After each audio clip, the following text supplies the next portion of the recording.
فتبكي دموعك يا أمي عن دربي لا لن تثنيني أماه طريقي قد وضحى والقلب يسير به فرحا. Sure, it's hard for some of you to believe, but you will never see it more clearly than you will today. I mean, it's just so amazing. The creationists were right all along. To be honest, they just didn't have the argumentative skills.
ئەو بۆچوونەی کە پێی وایە جۆرەهای ئاژەڵەکان جۆر و شێوازی دیکەیان لێ دەکەوێتەوە دەگەڕێتەوە سەردەمی فەیلسوفە یۆنانیەکانی بەر لە سوقراتی وەکو ئەنێکسیماندەر و ئەمبادۆکلیس.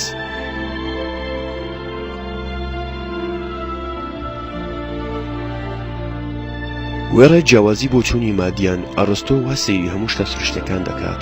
نەوەک تەنها بوونەوەرە زیندووەکان کەەوە دیهێنانێکی نمونەییە بۆ گریمانە سروشتە جێگیرەکان. ئەمەش بەشێکە لە دنیا بینی ئەو بۆ سروشت بەوەی هەر شتێک تێدا ڕۆڵی خۆی لەو سیستەمە گەردونیە خودایەتە بینێت. دواتریش لۆکریتۆسی شاعیر و فەیلسوفی ڕۆمانی بیرۆکەی گریمانی ڕوودانی گۆڕانکاری پێشکەوتنی ئەو بوونەوەرە زیندەوەرانەی پێشنیار کرد کە لە چرخی ناوەڕاستیشدا ئەو پێشنیارە خوێندنەوەی جیاوازی بۆکرا و خرایە سەر تەعالیمی مەسیحیەت. بەڵام لە سەدەی حەڤدەم منهەجی زانستی نوێ هاوبیر نەبوو لەگەڵ بۆچوونی ئەرستۆ بەمەش دەبووە ڕێگا چارەوشیکردنەوەی دیکە بۆ دیاردەکانی سروشت بەپێی یاساکانی سروشت بکرێت کە لەسەر هەموو شتە مرونیەکان بەبێ جیاوازی دەچەسپا. بەمەش هیچ شوێنێک بۆ گریمانەی پۆلینبەندی کە سروشتی جێگیریان سیستمێکی گەردوونی خودایی نەدەهێشتەوە. بەڵام ئەو منهەجە نوێیە پێویستی بەکات هەبوو تاوەکو لە زانستی بایۆلۆجیدا بچەسپێت کە دووەجار بووە دووەهەمین ئاراستە بۆ تێگەیشتن لە پۆلینبەندی سروشتی جێگیر.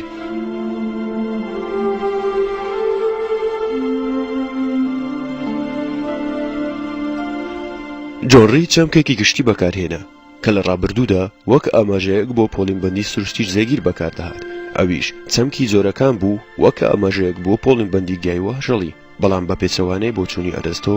جۆنڕی هەموو پۆڵینبەندیەکانی بوونەوەرە زیندوەکانی وەک جۆر لە قەڵەمدا بەماش پێشنیاری کرد کە هەرێک لەو جۆرانە دەکرێت جا بکرێتەوە و بەو تایبەتمەندیانەی کە هەڵگرێتی و لەگەڵ تێپەڕبوونینەوەکان بەردەوامی دەبێت.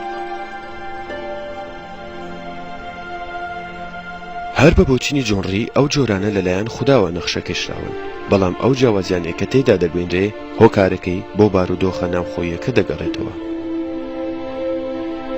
کارلۆس لینۆس لە ساڵی 1735 پۆڵینبەندێکی خستە ڕوو. ئەویش لەوەدا خۆی دەبینێتەوە کە جۆرەکان بەهۆی ڕێخستنێکی خودایی جێگیرن. لەو قۆناغە زەمانیە هەندێک لە زانایانی مێژووی سروشتی هەڵسان بەدانانی چەند گریمانەیەک لەبارەی گۆڕانی جۆرەکانی گەشەسەندن بە درێژایی زەمن و بەپێی یاساکانی سروشت. مۆبریتۆس لە ساڵی 1751 نووسیویەتی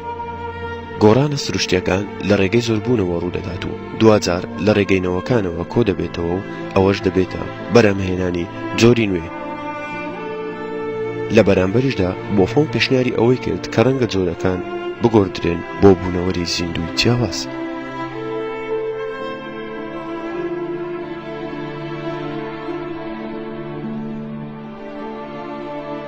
دواتریش ئەراسمۆس داروین ئەوەی پێشنیار کرد کە هەموو ئاژەڵێکی خاوەن هەڵگری خوێنی گەرم ڕەنگە لە هەناوی ئاژەڵێکی دیکەوە یان بوونەوەرێکی زیندووترەوە دروست ببێتەوە.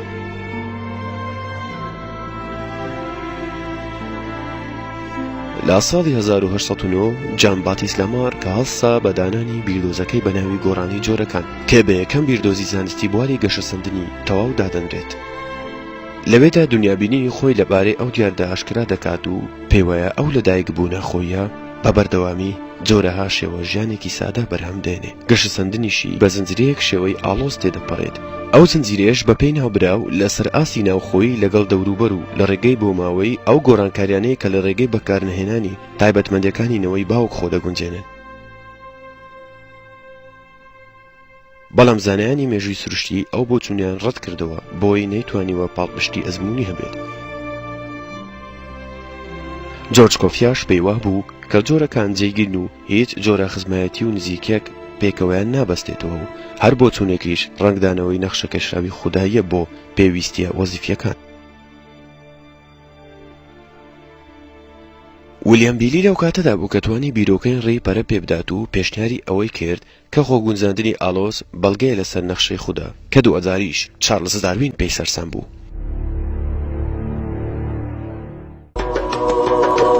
The theory of evolution that was advanced in the 19th century denies this evident fact of creation.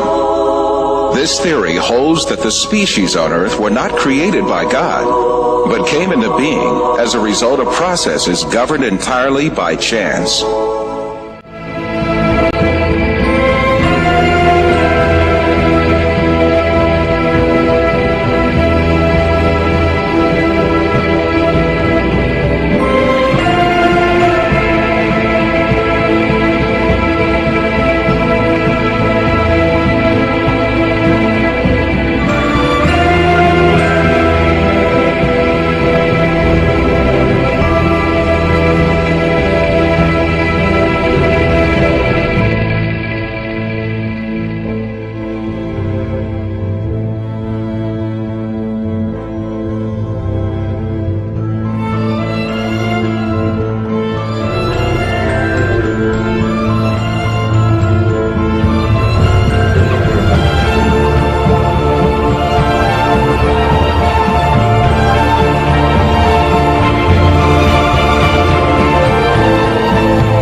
ما أشهدتهم خلق السماوات والأرض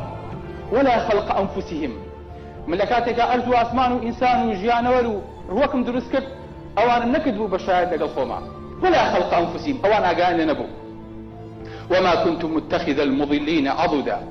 أو قمرا كراني جماعة داروين يشم نكدبوا بشريك لو كاتها آماد بن واتا إنسان تواني بدوشي وشاهدتي لسر شدبا ياخد أبي لو شوني حضوري هبو بي وشاهد بي ياخد أبي علمي بي یاخود دەبێ بە هەستەوەرەکانی هەستی پێ بکە بزانین چی لەمانە نەزەری داروین دەیگرێتەوە. The founder of this theory was an amateur naturalist named Charles Darwin. Darwin expounded this theory in his book, The Origin of Species, which was published in 1859. Darwin's book was an instant success, but his popularity was due more to the ideological implications of the book rather than its scientific worth. Darwin's ideas provided considerable support for the materialistic philosophy which denied the existence of God. The founder of dialectical materialism, Karl Marx, dedicated his book Das Kapital to Darwin and wrote on the cover, "To Charles Darwin, from a devoted admirer."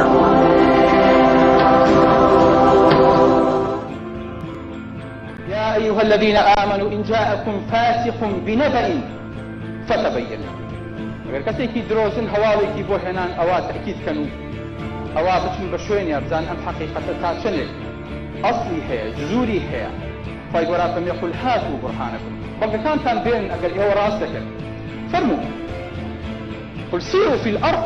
فانظروا كيف بدأ الخلق. بچن بەناو زەویا بگەڕن بزانن ژیان چۆن دەستی پێکرد. چه داوامان لێکە؟ قورئان داوامان لێکە. قورئان داوای خەڵک بزانن چۆن ژیان دروست. بچن بەناو زەویا بگەڕێن. بچن حفریاتەکان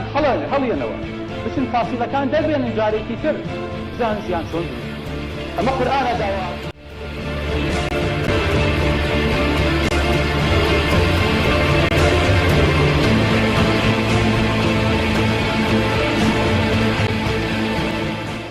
Darwin's theory argued that all species descended from a common ancestor by means of little cumulative changes in long periods of time.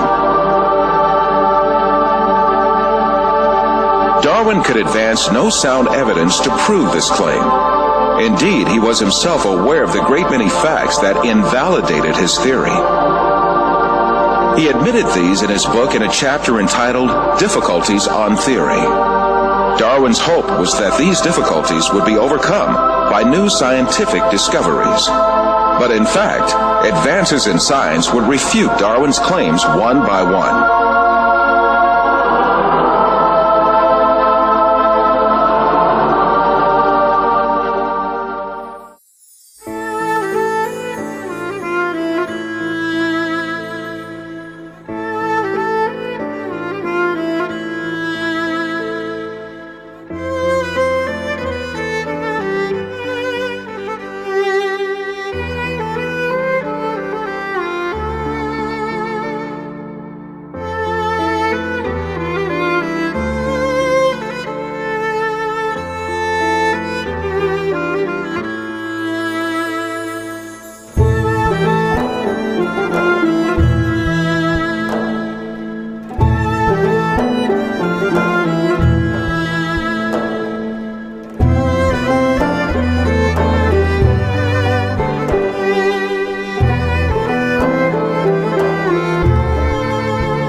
Darwin proposed that all species evolve successively from a common ancestor. But how did that first living thing come into being? Darwin did not address this question at all in his book. He was not even aware that this point was one of the biggest refutations of his theory. The primitive understanding of science in his day assumed that life had a very simple structure. According to a theory called spontaneous generation, which was popular since the medieval age, it was believed that living things could easily arise from non-living matter. It was commonly thought that frogs spontaneously arose from mud and bugs from food leftovers. And some curious experiments were designed to prove these theories. A handful of wheat was left on a rag, and mice were expected to arise from the mixture. The maggots on meat were also taken as evidence that life could generate from non-living matter. But later it was understood that such maggots did not form spontaneously, but that they emerged from microscopic larvae deposited on the meat by flies.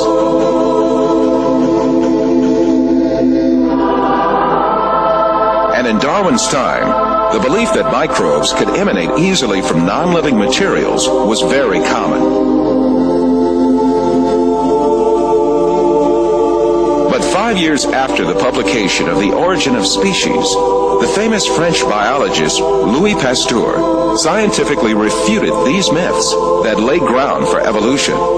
After lengthy studies and several experiments, the famous French biologist Louis Pasteur refuted the foundation that lays ground for the theory of evolution. Can matter organize itself? No. Today there is no circumstance known under which one could affirm that microscopic beings have come into the world without parents resembling themselves.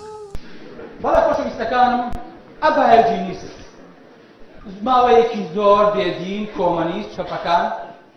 هەتا ئێستا پێ نەزدیقەت بەوانە کە عیلمیان پێ نییە بەڵێ مامۆستات و تەپاڵەیەکی حیوانە بین ئاوشەقێکی دڵی هەموو ژێری کردمە میوەیەکی وێنیت کرمی تایە یان مێشێکی تایە ئەی ئەمە لە چۆوە بەباشە زانین ئەمە لە چۆوە خۆشەویستەکەم ئەکرێ کرمێک مێرنیەک حەشەرەیەک شتێکی زۆر بچوک لە خۆیە دروست بێت ئەکرێ بەپێی ئەم نەزەریە ئەوە میوەیە و کرمی لەسەرە ئەمەش میوەیەکی تر و کرمێکی تایە ئەمەش زبدانێکە و پەرێکی نەکردم تا لەمانە چۆ هاتن لویس پاستۆر عالمێکی فەڕەنسی هات هەموو ئەم نەزەریانەی پوچاڵ کردە وتی چی وتی ژیانە بێ لە ژیانەوە بێ وتیان وانێ دوو کەمەڵەی هێنا ئەم دوو کەمەڵەیە بین هات کوڵانی پڕی کرد لە خواردن دوایی سەری هەردووکیان بەست وتی اینجا ئەو کەمۆڵەیە پیاوە من هەوام پیان نەهێشتووە میکرۆبەکانی پشتووە پیاوە باکرم هەڵبێنێ وتیان ریز باسە تۆ فێڵمانەیەکی تۆ هاتوویت پرۆتین و گۆشتەکە و پشتووە ئێستا گۆشت چۆن کرم چۆن لەسەر گۆشتی مردووە نیشێ هات کەمۆڵەکەی شکام و پێ نابین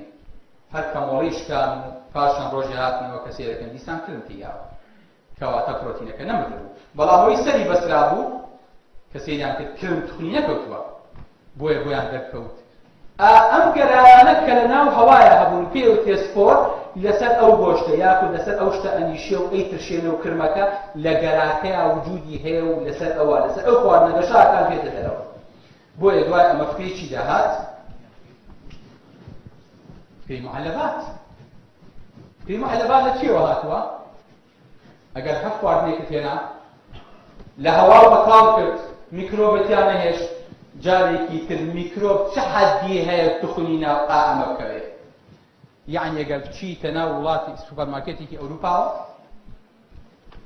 توێ بکەیتەوە و کرمی تیا بێ ئەتوانی شکاتی بڵێ دانەیەکم کردەوە و مەعمەلەکەشی پێدا ئاخەن بەڵام ئەگە ئینسانێکی تەتەوور بێنی ئەڵێ کاکە کرم لە خۆیەوە دروستە بێت میکرۆبیش لە خۆیەوە دروستە بێت ئەمە لە چۆ ئەمە تەنها ئەم ئەقڵە لە کوردستانی ماجێ بێتەوە کە بڵێ کاکە ئەم مادەیە کرمەکە لە ناویان نەبوو دوایی خۆی هەڵیهێنا لەبەرەوە هەر کەسێک توانی قەناعەتم پێ بکە مادەیەکی معەلەبات خۆی لە ناوەشتت هەڵەهێنێ خەتای مەعمەلەکە و تعلیبەکەی تیانە ئەڵێم ئەکرێ ئەمە بۆ خۆی کرم هەڵبێنێ پاشان مانگێکی تر پس قناعتی بۆ هەیە وازانم فکرەی تعلیمیش لەوە هاتووە. Due to this primitive level of science at the time, the imaginary scenarios of the theory of evolution were not looked upon as odd at all. Darwin's theses had a great impact on the scientific circles of his day. However, Darwin was still distressed. In the chapter Difficulties on Theory, he wrote, "If it could be demonstrated that any complex organ existed which could not possibly have been formed by numerous successive slight modifications, my theory would absolutely break down." As far as I'm concerned, I'm here to tell you, Michael, this morning, and Jason, evolution is dead. Long live the creator. I'll tell you why, and I'm saying science says that as a scientist. Evolution is dead because there's such thing as the minimal gene set concept. They've taken a mycoplasma, smallest organism, mycoplasma genitalium, which is the smallest organism that is known to exist, has 468 genes. A genes is a mix of proteins, right? A list of, so it can be 1,000, can be 10,000 amino acids. Okay, there are 486, and they've decided since year 2000, they've said, let's try to reduce it. Because we have to start, if you're going to be an evolutionist, you have to start with 0 genes and build up if you're going to go from hydrogen to human. And so, somewhere along the way, they said, well, let's take it down. In year 2000, they published that even on paper, they couldn't go below 200 genes. On the 6th of January 2006, in Nature, they published that in reality, you could only go down to 397 genes. So a cell, which is where my specialty lies in my scientific work, a cell needs a specific number of components to be functional. You have a membrane, but then you need to feed the membrane. So you have to have some mitochondria. You need a way of tagging the proteins. You need some DNA. So you need 397 things. Just the glucose cycle for getting energy takes over 6 different genes. So if you don't have one of them, you don't have any more energy coming to the cell. Darwin's fears proved to be true soon after his death. The laws of inheritance discovered by an Austrian botanist, Gregor Mendel, caused Lamarck's and Darwin's assertions to collapse. The science of genetics that developed at the beginning of the 20th century proved that it was not acquired physical traits, but only genes that were transmitted to subsequent generations. This discovery made it clear that a scenario suggesting that acquired traits accumulated from generation to generation and generated different living species was implausible. In other words, there were no inheritable variations for Darwin's proposed mechanism of natural selection to choose from. Subsequently, the theory of evolution as advanced by Darwin has been collapsed early in the 20th century. All the other efforts by evolutionists in the 20th century could do nothing but only confirm that natural selection had no evolutionary power. A famous evolutionist, the English paleontologist Colin Patterson, admitted this when he said, "No one has ever produced a species by mechanisms of natural selection.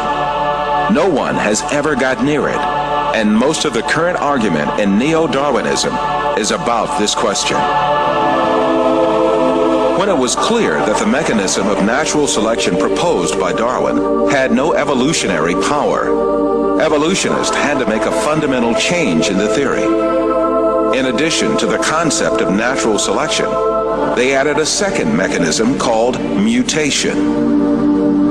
Mutations are alterations or distortions that take place in the DNA of living beings, mostly as a result of external effects such as radiation or chemical action. The theory of evolution now holds that living things are differentiated from one another and develop as a result of mutations. This cannot be true, for mutations only damage the information in the DNA and give only harm to a living being.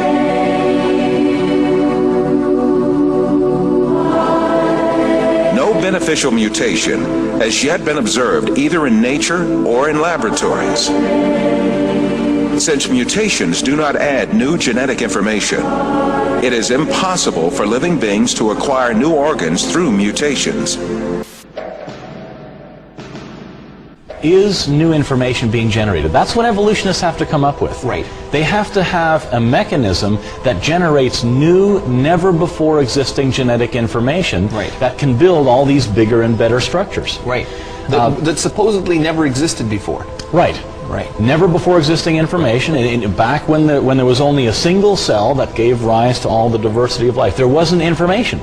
for skin and hair and heart and a brain and so on. Right. So you have to generate it somehow, according to evolution. Right. Now, Dr. Werner Gitt is an information specialist. Since we're talking about information, we'll go to an information specialist. He wrote a book called In the Beginning Was Information that you and I both love. And in his book he says this: a code system is always the result of a mental process. It requires an intelligent origin or inventor. It should be emphasized that matter as such is unable to generate any code. All experiences indicate that a thinking being voluntarily exercising his own free will, cognition, and creativity is required. He goes on to say, there is no known law of nature, no known process, and no known sequence of events which can cause information to originate by itself in matter. Right. This is why Professor Richard Dawkins, one of the most renowned advocates of the theory of evolution of our day, hesitates when he is asked to give a single example that increases the genetic information.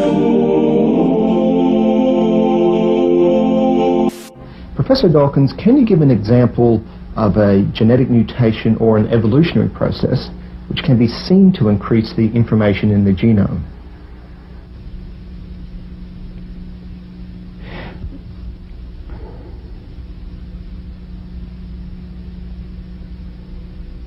The truth is very evident. Life has such a complex design that can never come about by chance. And I suppose it's possible that you might find evidence for that if you look at the details of biochemistry, molecular biology. You might find a signature of some sort of designer. Wait a second. Richard Dawkins thought intelligent design might be a legitimate pursuit? Richard Dawkins is his name. Arguably the world's most famous atheist. I don't know how you would test for that, but maybe we'll ask him. So, right off the bat, what's wrong with, in your opinion, with believing in a God, regardless of who the God is? I think it's false. I think that it's a matter of belief without evidence.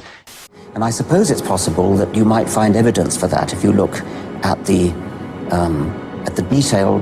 details of biochemistry, molecular biology. You might find a signature of some sort of designer.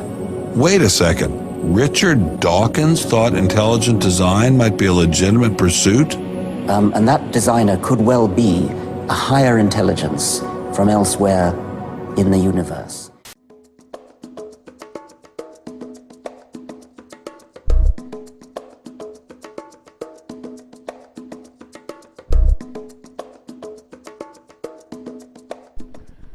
خۆشەویستکانم vestigial organ یعنی چی؟ یعنی کاتی خۆی ئینسان لە مەیمونەوە کە تەتەوری کردووە لە کەروێشکەوە کە تەتەوری کردووە گەورە بۆ پێگەیشتووە کۆمەڵی ئەندامی تیا ماوەتەوە هی حیوانە کۆنەکانن هی ئێستا نین لەبەرەوە ئەم ئەندامانە ئەندامی ئێمە نین بۆمان ماوەتەوە لەبەرەوە لە لەشی ئینسانە هیچ ئیشێکیان نییە بۆیە ئەبینی لە ساڵی 1985 180 ئەندامیان لە لاشەیە دیاری کرد و تەمانە هیچ ئیشێکیان نییە جەماعەتی تەتەور 180 ئەندام چۆن ئیشی نییە نینۆک ئیشی نییە قژ ئیشی نییە سپڵ ئیشی نییە تامەز ئیشی نییە ڕیخۆڵە چۆرە ئیشی نییە وەرحاصل بەتەما بن ئەو کاتە هەموو ئەم ئەندامانە دەرباسلایە بین بە تێرێکی معقول یعنی ئینسان 180 ئەندامی لێ دەربێنی بزانە چی لێمێنێتەوە وەکو شتێک یێتە بەرچاوم سوبحان الله وەکو مەیمونێتە بەرچاوم کە لەسەر جیهازی کۆمپیوتەر دانیشتووە مناڵەکەی لێ پرسێ باوکە ئەوە هیچی ئەڵێ نازانم ئەڵێ یعنی چی نازانێ ئیشی نییە ئەو دوگمەیە هیچی وەڵا ئەوش نازانم ئەوش ئیشی نییە ئەی باوە بۆ دەرینایانی وەڵا نازانم ئەستاکە بە دروستی دوای دروست کردووە ناڵێ من نایزانم ئەڵێ ئیشی نییە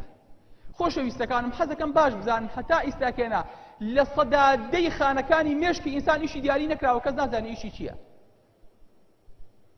ئینسان زۆر نهێنیە بۆیە ئەبینی زۆربەی شتەکان ئینسان ئەو هەموو تەتەورەی کردووە لەگەڵەوە لەگەڵ ئینسانە دەسەوسانە ناتوانێت ئەندامێکی بۆ دروست کاتەوە تۆڕی خۆڵە چۆرە زیادەیە لەسەر سەرم زیادەیە دەرێنی دەوەرە هەموو کەون کۆ بێتە ڕووی خۆڵە چۆرەیەک بۆ تۆ دروست کاتەوە لەو شوێنەیان بیچێنێتەوە جارێکی تر نییە مستحیلاتە هەموو کەون هەستی ناتوانێت خانەیە بۆ تۆ دروستکە کە تۆ 100 تریلیۆن خانە لاشتا هەیە هەموو ئەرز و ئاسمان هەستی ناتوانێت خانەیەکی پێستە بۆ دروستکە کە تۆ لە یەک لەحظەیە ملیۆنەها خانە لاشتا ئەمرێت و زینۆ بێتەوە جارێکی تر ئەمە قسەی بێمەعنایە ئەمە قسەی تەنها گیرفانە و فرێ ئەدرێ لەبەرەوەکو ئەوەیە بڵێ کاکە ئەم بینا گەورەیە بینن بەڵێ لە چی دروست بووە هەمووی لە خشت دروست بووە چۆن دروست بووە وەستا و مهندیس و بەڕێوەبەر و حکومەت و وەزارەت و هیچ ئەسڵێکی نییە ئەمە هەمووی بۆ خۆی ئاوا پێکاتووە باشە کاکە تۆ وەرە پیاوی یەک خشتم لەم خشتانە بۆ دروستکە و کاتە من ئیقرارەکە وەڵێم ئەم هەموو بینای لە خۆیەوە دروست بووە تۆ تا ئێستا خشتێکت بۆ دروست ناکرێ هەتا ئێستا ئینسان خانەیەکی بۆ دروست ناکرێ هەرچی مەحاوەلەی دروستکردنی خانەشە کۆتایی پێ هاتووە کەت ئێستا بە دوای خانەیان ناگەڕێ چونکە نەک ئینسان ناتوانێت خانە دروستکە ناتوانێت پەردەیەکی دەوری خانەیان ناو خانە دروستکە هەموو ئینسان کۆ بێتەوە ناتوانێت ATP بەرهەم بێنێ کە تاقە و وزە و پارەی ناو لاشەیە هەموو ئینسان هەستی ناتوانێت خڕۆکەیەکی سۆر یەک خەپرەی سوور دروستکە لەناو خوێنە هیمۆگلۆبینە دروستکە هەموو ئینسان کۆ بێتەوە ناتوانێت ئەمینۆ ئەسیدێ دروستکە کەواتە ئەمە دەسەوسانیە کە تۆ ئیشەکەی نازانیت مەڵێ ئیشی نییە من و تا ئێستا نازانین نەخۆشی ڤایرۆس ئینفلۆنزای ناتوانین چارەسەرکەین هەڵامەت و پەسیوە ناتوانین چارەسەرکەین ئایدزێک ناتوانین چارەسەرکەین کەواتە توپ زۆر لەوە دەسەوسانترە کە گەیشتبێتە ئەو پەڕی عیلم قسە لەسەر هەموو شتێ بکە نا ئێمە هیچ شتێکمان پێ نییە لەو بارەیەوە ئەڵێ باشە مامۆستا ئەی بۆچی کە جگەر لابین یان بەشێکی جگەر لابین ئینسان تەبیعی ئیشەکە خۆشەویستەکانم ئەگە سیارە تەجیری تایە و تەبریدی تایە و ئێرباگی تایە خۆمانش دەبێنی سیارەکە ریشەکە بەس پێڵێن سیارەیەکی مواصفات ئەی بۆ خوای گەورە فەرمێ لەقەد خەلەقنا الئینسانە فی ئەحسەنی تەقویم ئەی ئەم ئەحسەنی تەقویمە نابێ هەشی مواصفات بێت تایە بێ کەواتە کە خوای گەورە ئەمەی دیاری کردو ئەمە ئەحسەنی تەقویمە جا خۆ ئینسان دەستێکیشی نەبێ هەرەژی بەڵام چ ئینسانێکی لێ دەرەچێ بە یەک دەستەوە یەک لەحظە دەستت مەجۆڵێنە بزانە چەند پێویستێ بە دەستەکانت یەک لەحظە چاو بن و قێنە بزانە دنیات هەموو لەبەر چاو تاریکە بەیاندا لەبەرەوە علامەتی ئینسان تەنها ئەگەر بە چاوێک جوڵا مامۆستا خۆم بە چاوێکی شەرە بینم ئەی بچی ئینسان کە یەک چاوی هەبوو شتۆک و تەلەڤیزۆن ئەبینێ دوو بوعدی هەیە سێ بوعدی هەیە فری دایمێنشن نامێنێ تەنها دوو بوعد دەمێنێ وەکو ئێستی تەلەڤیزۆن کە یەک لەسەر شەشی تاقەی چاو نەبێ لە کاتێکگا یەک چاو ئیشکە لەبەر پێویستمان بە هەردوو چاومانە خوای گەورە احتیاطی بۆ دروست کردی لە هەمان کاتە دوو گوشیلی بۆ دروست کردی بە گوشیلەیەکیان نەژی بەڵام ئەگەر ئەم لە ناوچوو ئەمیانە بێ گەورە بێ قەرەبووی ئەو کاتەوە بەڵێ خۆشەویستەکانم دوای ئەوە هاتنتی ئەکە کۆمەڵی ئەندامی تر ماوەتەوە حەو هەشتێکن ئەمانە هیچ شتێکیان لێ لەلاشەیە ئێمە این ئەمڕۆ بەس باسی ئەو ئەندامانە ئەکەین کە بە حسابی خۆیان ئیشیان نییە لەگەڵمان بڕۆین فەرمووی پلیکا 3 میلیۆناریس ئەمەتان بینیوە لە چاوتانە ها شتێکی سوورە ئەلێرەنەیە بینیتانە ئەڵێن کاکە هیچی شتێکی نییە سوبحان الله لەم هەموو شتە گەورەیە نووساوم بە چییە ئەمە علامەتی چییە ئەڵێ پیاو کە ئیفلاسی کرد خزمی دەور و قەرزی کۆم بەسەرەکاتەوە ئەمەش ئیفلاسیان کردووە سێری بەچوویان نووساون ئەمەی چاو هیچی شتێکی نییە خۆشەویستەکانم ئەوەی چاو ئەمە پێوتێ کە ناسی چاو مادەیەکی چەوری دروستەکە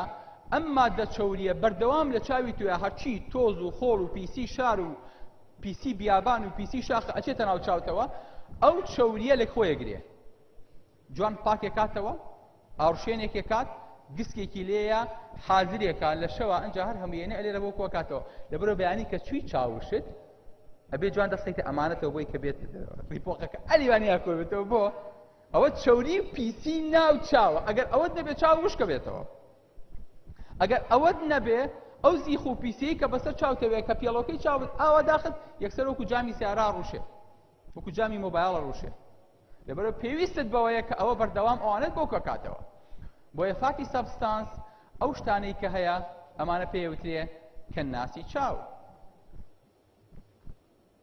تایمس شتێکی خۆشەویستەکانم لەم پشتی سکۆڵی ئینسانەیە لە بینی هەردوو سیەکانایە لە خوار قوڕقوڕاگەوەیە لێرانەیە شتێکی پوکاوەیە لە ئینسانە هیچیشی نییە. خۆشەویستەکان ئێوە وەکو قوتابیەکی ئیسلامی الحەمدولله خەڵکی ئەگەر بێ خەتان پێ بگرێ شارەزاییتان نەبێ دەسەوسان دامێن ئەڵێن لای ماوەسا ڕۆژە باسی کرد بەس توخوا باسم دوو کابلاحی دێ بەبانکەم بەخوا من خۆم بیستوو بەزەڵای بیرم نەماوە مەفرۆزە تۆ بچیت ئەمە بخوێنی تۆ بۆی تۆش بیزانی ئەمە فەرزی کفایە لەسەر هەموو کەسێک کە تووشی ئەم مناقەشانە ئەبێ یەکێ پرسیارە لێ کاڵێ کاکە ئەم سایمەسا من حەچی کتێبی تۆ بەگەڕام ئیشی نییە فەرموو تۆ چی جوابیت مفروض نییە دەسەوسان بی مفروض نییە ئینسانی موسڵمان بێ معلومات بێ لە عیلمەکەی دنیایە نەک لە عیلمەکەی دینە ئەمە عیلمێکی دنیایە مفروضە بیزانی بەڵێ برا خۆشەویستەکانم با بزانین ئەم ئەندامەی ئیشێکی هەیە تایمەس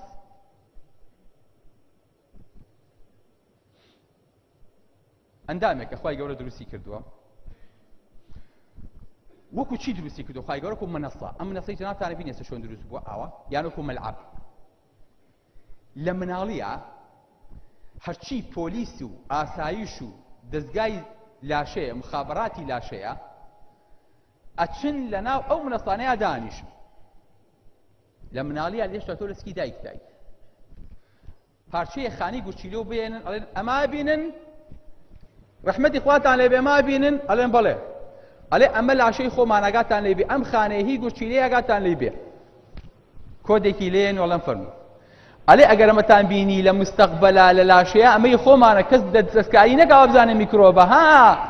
بەسەر چاو ئەمە ئەبینن لە گوچی لە هێناومانە بەڵێ ئەمەی خۆمانە ئەمە ئەبینن ئەمە چییە ئەمە خانەی خۆمانە بەڵێ ئاگاتان لێ بێ ئەی ئەمە ئەبینن ئەم سەرفلا بینە ئەوە چییە وەڵاوە میکرۆبە ئەو میکرۆبە هەر کەسێکتان بینیتان بیکوژن یەک ساڵ ئەم پەیمانگای پێگەیاندنی کادێرانە کراوەیە هەرچی لاشەتە بەم پۆلیس و ئاسایش و جوندی و دەستگایانە ئەناسرێ دوای ئیشی پێی نەما خۆکو کولیەکانی ئێمە نییە هەر تەڵەوە تەخەڕوج پێکا لەسەر دەعین نەبێ جا چۆنیش تەخەڕوجەکەن هەمووی ئاوا دانیشی ئەڵێ وەرە تۆ پۆلیس نییە لە بەڵێ وەرێ فەرموو وەرێ لە ئەمە چییە ها ئەڵێ وەڵا قوربان ئەمە ڤایرۆسە ئافەرین ئەڵێ ئەی ئەمە چییە ئەڵێ وەڵاوە پێستی پەنجەیە ئەی ئافەرین دەبڕۆ تۆ دەرچیت وەرە تۆ کاکە وەرە تۆش تەدی بە نەکرد بوو ساڵێکە وەرە تۆش وەرێ ئەی شوێنێرە کاکە تۆ چی بەیشەڵابی بەچی وەڵام نیشەڵاب مە پۆلیسی دانستان هەیە خوا لە شتاغ بێ زەحمە نەبێ ئەمە چییە وەڵا ئەمە ڕاو چییە ئەی ئافەرین ئەی ئەمە چییە وەڵا نازانم نایزانی یاڵا بیبەنەوە لە معمەل بیبەنەوە با دروستیکەنەوە جارێکی تر یعنی دەرنەچوون نییە دەرنەچوون یعنی مردن یەکسەر ئەوەی یەک ساڵە تەدیبی پێەکەن ئەڵێن ئەمە زەرەر لاشایە بیکوژن یعنی خوا ڕەحمی پێکردوونە زان کۆشتیوان نییە دەرنەچووی دەرناچی خۆ ناوکوژن ها ئەو ئەگەر دەرنەچوو لە ئیمتیحانەکەیە لاشەی خۆی نەناسیەوە یەکسەری کوژن لێوانیان نەیاڵن دەرچێت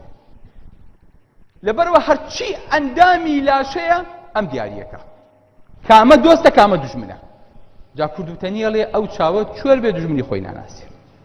ئێمە ئەڵێ ئەو سایمەسە چۆر بێ دوژمنی خۆی ناناسێ لەبەرەوە هەرچی ئەندامەکانی لاشەیە ئەو کە دەناسێنێ کە ئیشی نەما دوای ئەپوکێتەوە بچووکە بێتەوە تاو کاری نامێنێ بۆی بینی گەورە نابێت بۆی بینی کەمتر تووشی نەخۆشێ سوبحان الله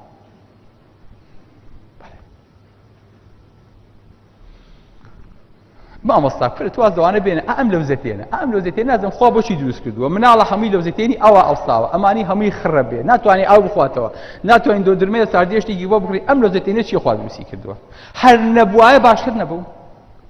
خۆشەویستەکانم لەوزەتەین ئێستا مەمنوعە لە ئەوروپا بەبێ هۆ دەربێ حەزەکەم بزانیت ئەوەی لە وڵاتی خۆمانە لە کوردستانە لە ماوەی یەک مانگا دەرێنین بە هەموو ئەوروپا لە ماوەی یەک ساڵە ئەو نە لەوزەتێن دەرنایەنێ ئەوەی لە معلوماتەکە دووباراکەمەوە ئەوەی لە کوردستانی خۆمانە لە ماوەی مانگێکە لەوزەتێن دەرێنین لە ماوەی یەک ساڵە لە هەموو ئەوروپای ئەو نە لەوزەتێن دەرنایێت بۆ چونکە ئەندامێکە ئیشی هەیە ئەندامێکە کاری هەیە تۆ ئەگە بچیتە ناو معمەلێکەوە بچیتە ناو شوێنێکەوە بچیتە ناو دەستگایەکەوە ئەڵێن کاکە وەرە ئەو فۆرمالینە ئەو مادەی تەعقیمە دی جوان قاچە بەنایە بەرە دی ئافەریم تەعقیم و ئەنجا بچۆنە مەعاملەکەەوە یاخۆ شتێکە لە پێیەکەن ئەڵێن ئەنجا بڕۆ یان بەرگێکە لە بەرەکەن ئەنجا بڕۆ ئەمە لە دەواازەکانە بۆی تۆ بە پیسی نەچیتە ژوورەوە ئەمە دەواازەی هەناسەدان و خواردنیشە هەرچی میکرۆبێ لێرەوە ئەڕوا ئێستا لێرە ئیگرێ هاوێن سەیتەرەیە یەکسە سەیتەرەکە لێرە پەلاماری ئایگرێ بۆیە بینی تووشی لەوزە تێ نەبێ بۆیە بین لەوزەی تێنە کاڵاواسێ بۆ ئەوە دژمنی بۆ گرتووی یعنی وەکو وایە کاکە ئێستا تۆ بچی سەیتەرەی هەولێر قەڵەباڵغ بێ کاکەوە چی وەڵڵا کاکە کۆمەڵی خەڵکیان بە تیەنتیەوە گرتو و کۆمەڵی خەڵکی تریش قاچاقن و کۆمەڵێکی شەویان پێ نییە کاکەم قەڵەباڵغیە چیە دروستان کردووە میلتیاباتە چیە دروستە لای بەڵ سەیتەرەکان لابن مەفروضە بڵێ کاکە وەڵڵا دەستان خۆش تۆ ئیشی باشتان کردووە ئێوە ناڵشتی خراپ چێتە ژوورەوە ئەمە سەیتەرەی لاشەیە لاشە ئەمە لا ئەبەیت بڵێ لە کاتی پێویستە لا ئەچێ لە کاتێکا زۆری تیاب کا لا ئەچێ لە کاتێکا کە جەراعەتی شەکان معنای وایە لە شەڕێکی زۆر سەختا بۆ لەگەڵ دژمنە خڕۆکەی سپی کە تێکەشکێ یعنی لە شەڕا بووە ئەمە مەساکۆساریە فەرمێ هۆ خاکەکەم حەوانەوەم لە ژێر نسەی حەوای پاکی خاکت نەبێ ڕەنگی حەوای دەرکراوی بێبەهەشتە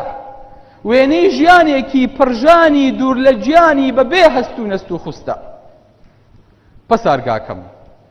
خوێن چۆن لە دەلاقەی سنگما لە هات و چۆ چرکەیەکیش دواناکەوێ چۆن چاوانم بەبێ گوڵچوو یادی خوماری ناخەوێ یاخود باسکی هەناسم ستۆی ئازادی خۆشەوێ یاخود خڕۆکەی ڕووسپی یاخود خڕۆکەی ڕووسپی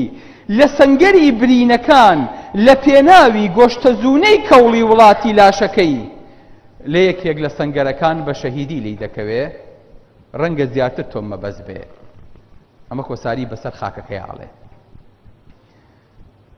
خڕۆکەی سپی ئەڵێ خڕۆکەی ڕووسپی ئەڵێ ئەو جەراعەتەی کە تۆ لە لاشەدا ئەیبینی خڕۆکە سپیەکانی خۆتە مردوون لە شەهیدی و لە سەنگەری بەرگریان مردوون شەهید بوون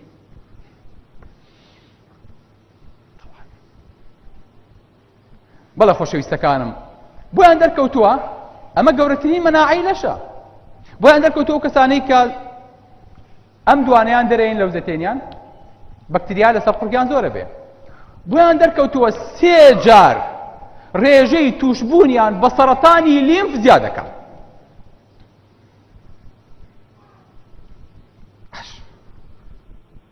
ئۆ مامۆسا ئەم دانە توازەوە بێن جا خۆی ئەمانە جەماعەتی تەتەور لە هەر شوێنێکا تیانە گیرێ ڕاکەن بۆ شتێکی تر هیچ قسەیان پێ نییە هیچ دەسەڵاتێکیان هیچیش نازانن خۆی لەمووی خۆشتان پێ بڵێم هەموو هەوڵێکیان کۆکەنەوە بەس شتێ بدۆزینەوە لە بینی ئینسان و مەیمونە بۆی کە بڵێن ئینسان مەیمون بۆ کاتی خۆی بەس یەک شتمان دەستکەوێ ئیتر نییە فیلمەکە بینەوە ئێم پەنارتەکە لێین لەخیرە هەی کاکی برام هەی خوشکی ئازیزم تۆ بەس پێم بڵێ مەیمون چۆن دروست بووە یەک مەیمونم بۆ دروستکە قەینام بۆ دەکەم بە ئینسان هیچ خۆ مادوومەکە هیچ خۆ مادوومەکە بۆ هەتا ئیساکەنە ئەرز و ئاسمان بە بێخوا توانیوانێ مێشولەیە دروستکەن تۆ بۆ ئیساکەنە ئەو نەشفرزەیت بیسەرمێنی کە مەیمون کاتی خۆی هەبوو اینجا تەتەوەری کردو بۆ ئینسان ئەوە دەرزی هەفتەی ترمانە بێ ئینشاءڵڵا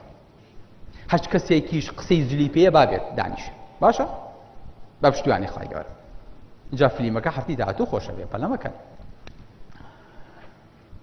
ئەڵێن کاکە دانێکی لێرە نەیە پێوتێ دانی چی دانی ژیری wisdom teeth ئەم دانی ئەقڵە دروستە بێ ئازارێکی زۆری ئینسانەکە زۆر جار چی بەلای دکتۆرەکە بۆ دەرێنێت دەبەروی کە هەم ئیلتیهاب بکات هەم ئازاری هەیە هەم تالە بووکەکە دەرەچێت گیانێ دەرەچێت لە دوای تەمەنی 7 ساڵی وێتە دەرەوە کورە ماوەسا زۆر ناڕەحەتە ئەمە ئەگەر تەتەور نەبێ ئەگەر ئەمە خوا دروستی کرد بێ خوش بە حسابی ئێوە دانایە ئەمی بۆ دروست کرد نابێ دروستیکە ئەگەر خوا بێ و دانا بێ و ئەمی زەرری هەبێ نابێ دروستیکە پابزانین وایە دکتۆری دانمان تایە پزیشکی ددان دنتست باش لەگەڵ ئەو هەموو جوانی دروستکردنی خانانەیە ناڵێ ئەم دانا خوێنی بۆ چووە دەماری بۆ چووە توێکڵێکی بە دەورەوەیە خوێنهێنەری لێوەیەتە دەرەوە ئەم هەموو جوانیەی بیرەچێتەوە وەڵڵا ئەسڵەن زیادەیە ئەخەرمە کوێری بەرامبەر دروستکراوەکانی خوای گەورە بەڵێ خۆشەویستەکانم مناڵ هەتا شەویلگەی بچووکە و شیرە خوا دانی نییە دوایی خوای گەورە دانی بۆ دروستەکە بەڵام شەویلەی مناڵ وەکو شەویلەی من وایە ئێسکی مناڵ وەکو ئێسکی من وایە نەخێر ئەم دانانە ڕیز لە بندانی مناڵی پێڵێن کە مناڵەکە لە شیر تەواو بوو سوبحان الله ئەو کاتەی کە پێویستی بە خواردنە ئەو کاتە دانی دەردێ کە لە دایک بوو دانی نییە چکە شیرە خوا ئەمە خەڵقا ما ترى في خلق الرحمن من تفاوت دوایی کە ئیشی نەما دانەکان کاری تەواو بوو ئەنتە دانەکانە کەون جابێ داری هەمیشەیی دەربێ ئەم دانی هەمیشەیەتی قەت بن لەگەڵ مابرا بەڕێزەکانم لە 7 ساڵیە دانەکانی پێشەوە مناڵ ئادوو دانی زلی بە دەرەچێ ئەلی کەرێشکە باش دوایی لە 8 ساڵیە دانەکانی تر دوایی ڕۆژ بە ڕۆژ ئەم شەویلگەیە گەورە ئەبێ ئێ باشە کە گەورە بوو پێویستەکە چی بۆ بێنی پێویستەکە دانی تری بۆ دروستکەی بۆیە دانەکانی دواوە ئەبینی لە تەمەنی 12 ساڵیا دروستە بێ یعنی دوو دانت هەیە لە دواوە دوای تەمەنی 12 ساڵی دروستە بێ بۆ چونکە شەویلە گەورە بێ بۆ شایی بەجێمێنێ ئەلیوانەیە خوای گەورە دوو دانی تر دروستەکە بۆی شوێنی بگرێتەوە دوایی لە ئەخیرە هەر شەویلە گەورە بوو گەیشتە حەجمێتە دوای 18 ساڵی 20 ساڵی تر لەو زیاتر گەورە نابێ قابیلە چی بێ وەنیە لەوە گەورەتر نابی مەفروض دەکات پێویستە پێی بوو خوای گەورە ئاخر دانە بۆ دروستەکە بۆی چی بۆی کە هەموو دانەکانە ئاوا پاڵ بەم بەیەکەوە نابێ دانەکان ئاوا بینی هەبێ بۆچکە بۆ شاییە ئەبێ دانەکان پاڵ بن بەیەکەوە چۆن پاڵێن بەیەکەوە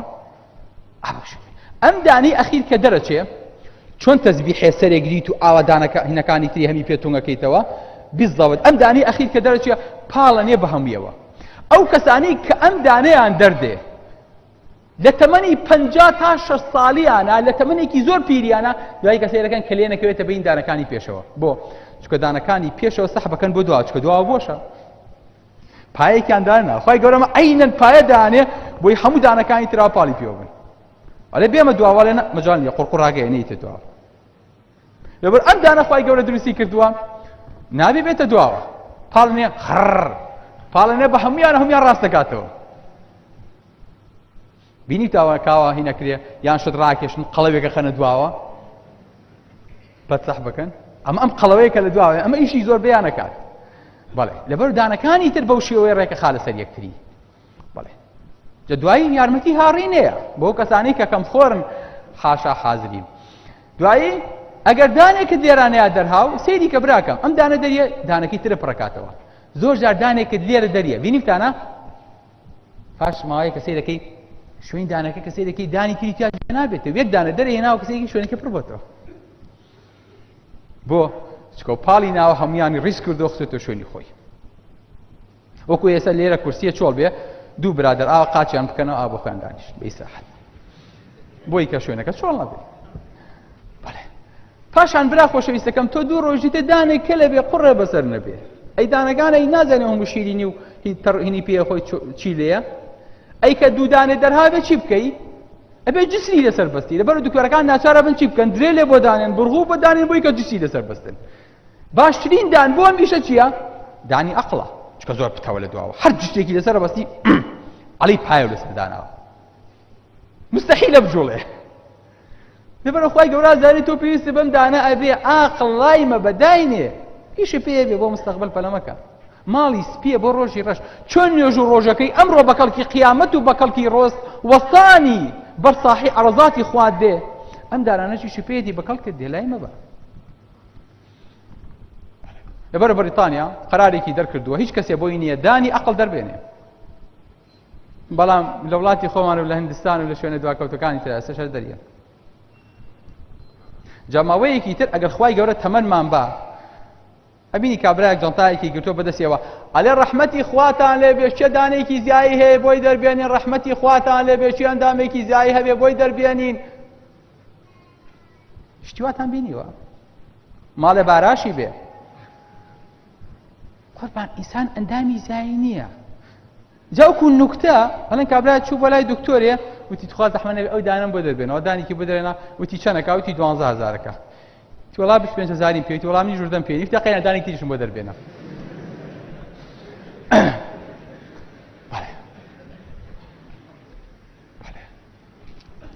مامۆستا ئەمە هەمووی بەلایەک هەمووی بەلایەک ئینسان لە چی دروستە بێ چێ زانێ زۆر سکەنەوە ئینسان لە چی دروستە بێ لە هێلکەیەک و لە چەند تۆ یەک تۆ یان زیاتر تۆڵێکی یەک تۆ ئافەری تۆ ناو چی بوو تۆش هەروە دروست بووی هەموومان هەروە دروست بووین خۆشەویستەکەم یعنی ئەم پیاوە لە ناو 300 ملیۆن کەسا خوای گەورە بتاقی یاوتی وەرە دەرەوە بۆ ژیان کاگمە ئێمە هەروە دروست یعنی ئەگە پیان بووتی نایە بیان وتایە کاکە ئەم 300 ملیۆنەیە کەسانە بێ بە ئینسانیەت دنیاوە بە تەمای هیچ هەبووی کەسان بە تەمای هیچ هەبوون دی خوایە ژەن داوا ماڵێ نەکردی هێناتینە دنیاوە لە بینی ئەو 300 ملیۆن کەسەیە ئێستا داوا لێ یەکەین بمان خەیتە بەهەشتەوە لە بینی ئەو 9 کەسەیە ئامین خوای گەورە باش لەگەڵمان خۆ کەس نەخەوتووە قسەکەش مانتقیە کاکە ئەگەر یەک تۆ یەک هێلکە بپیتێنێ خوای گەورە بۆچی لە هەر جوودبوونێکی پیا و ژنا 300 ملیۆن مناڵ ئەهێنێتە دەرەوە لە پیاو ئافرەتی یەک هێلکەی هەیە معقول نییە یەک هێلکە یەک تۆ تەواوی پیتێنێ کۆتایی پێت وانە پرسیارەکە منتقیە زۆر زۆرە 300 ملیۆن ئەم 300 ملیۆنە هەمووی ئەمرێ نا هەمووی نامرێ ئەوەی کە مایەوە ئەبێ بە خۆراک بۆ مناڵەکە کە دروستە بێ لە دواییە ئیشمان بۆ نییە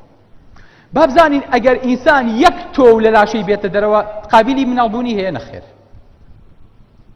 خۆی مشکلی ئەمانە چییە حتا طب و عیلم ناخوێنەوە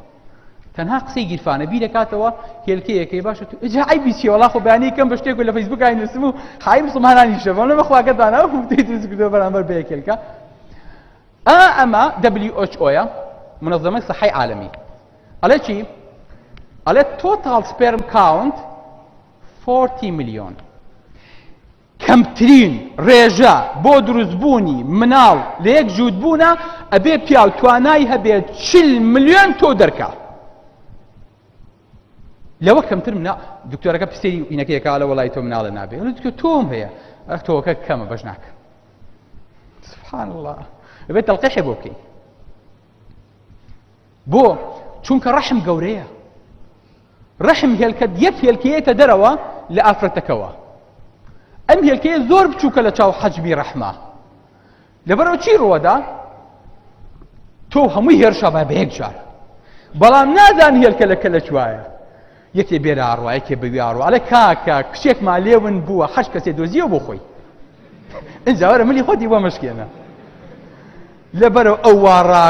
واڕاکە هەر یەکەو بە کونیەکە کچێون بووە چی لێتە هەمووی دەمی ئاوی کرد هەمووی ڕاگە وەختێک دەزانن 500 دانامێنێت و هێلکەکە دۆزنەوە بەس یعنی لەم هەموو ملیۆنە 500 دانامێنێتەوە باقیەکەی هەمووی ون نەبێ بۆ بیابانی ناو ڕەحمەیە هەمووی کۆتای جارە لە سابیستی هەر ناوپۆشی دامێنی ئینسانی ئافرەتەکەی کوژێ ناگەنە منزڵ ئەمە وەکوی موسڵمان وایە خۆشەویستەکەم ألم تر إلى الملأ من بني إسرائيل من بعد موسى إذ قالوا لنبي لهم ابعث لنا ملكا نقاتل في سبيل الله 80,000 کەس داوایان لە پێغەمبەرێک کردوتیان باخوا پێغەمبەرێکمان بۆ بنێرە قیادەیەکمان بۆ بنێرە شەڕکی لە پێناوی خوای گەورەیە کۆرەوتیان شەڕتان پێ ناکرێت دانیشن عاقڵ بن دوای لە ئەخیرا زانی چێنیان مایەوە لە 80,000 کەسی بەنی ئیسرائیل کە چوون بۆ شەڕ لەگەڵ تاالوتە 314 کەس مایەوە ئەمە ژیانی موسڵمانێتیە لەبەرە زۆر کەسە بینی لە بیدایەتەوە زۆر چالاک و ڕاکاوینە بەڵام دوایی پەکێکەوێ لە ڕێگە ئەکەوێت ناگاتە منزڵ ئەوەی کە کەوت ناگاتە منزڵ بۆ دایمە چاوتان لە پێشەوە بێ بەڵە خۆشەویستەکەم لەم هەمووە 500 دانامێنێتەوە کە یەک دانە شۆ ژوورەوە تەواو نادروستە بێ یعنی ئێستا ئەو 300 ملیۆنەیان ئەو 200 ملیۆنە پێویستمان پێیان پێویستمان پێی نییە سبحان الله أفرأيتم ما تمنون أأنتم تخلقونه أم نحن الخالقون إيوة دروستيكنيان إيما بروين ما مستع يترخو أمان هيش قصي بينية ها سيدي كاب زانك شون قرتمي أول شيء أو هلا هو كلين شكيه أجر أو هي ميمون نية ما وتوي حيوانات نية لإنسانات شيكا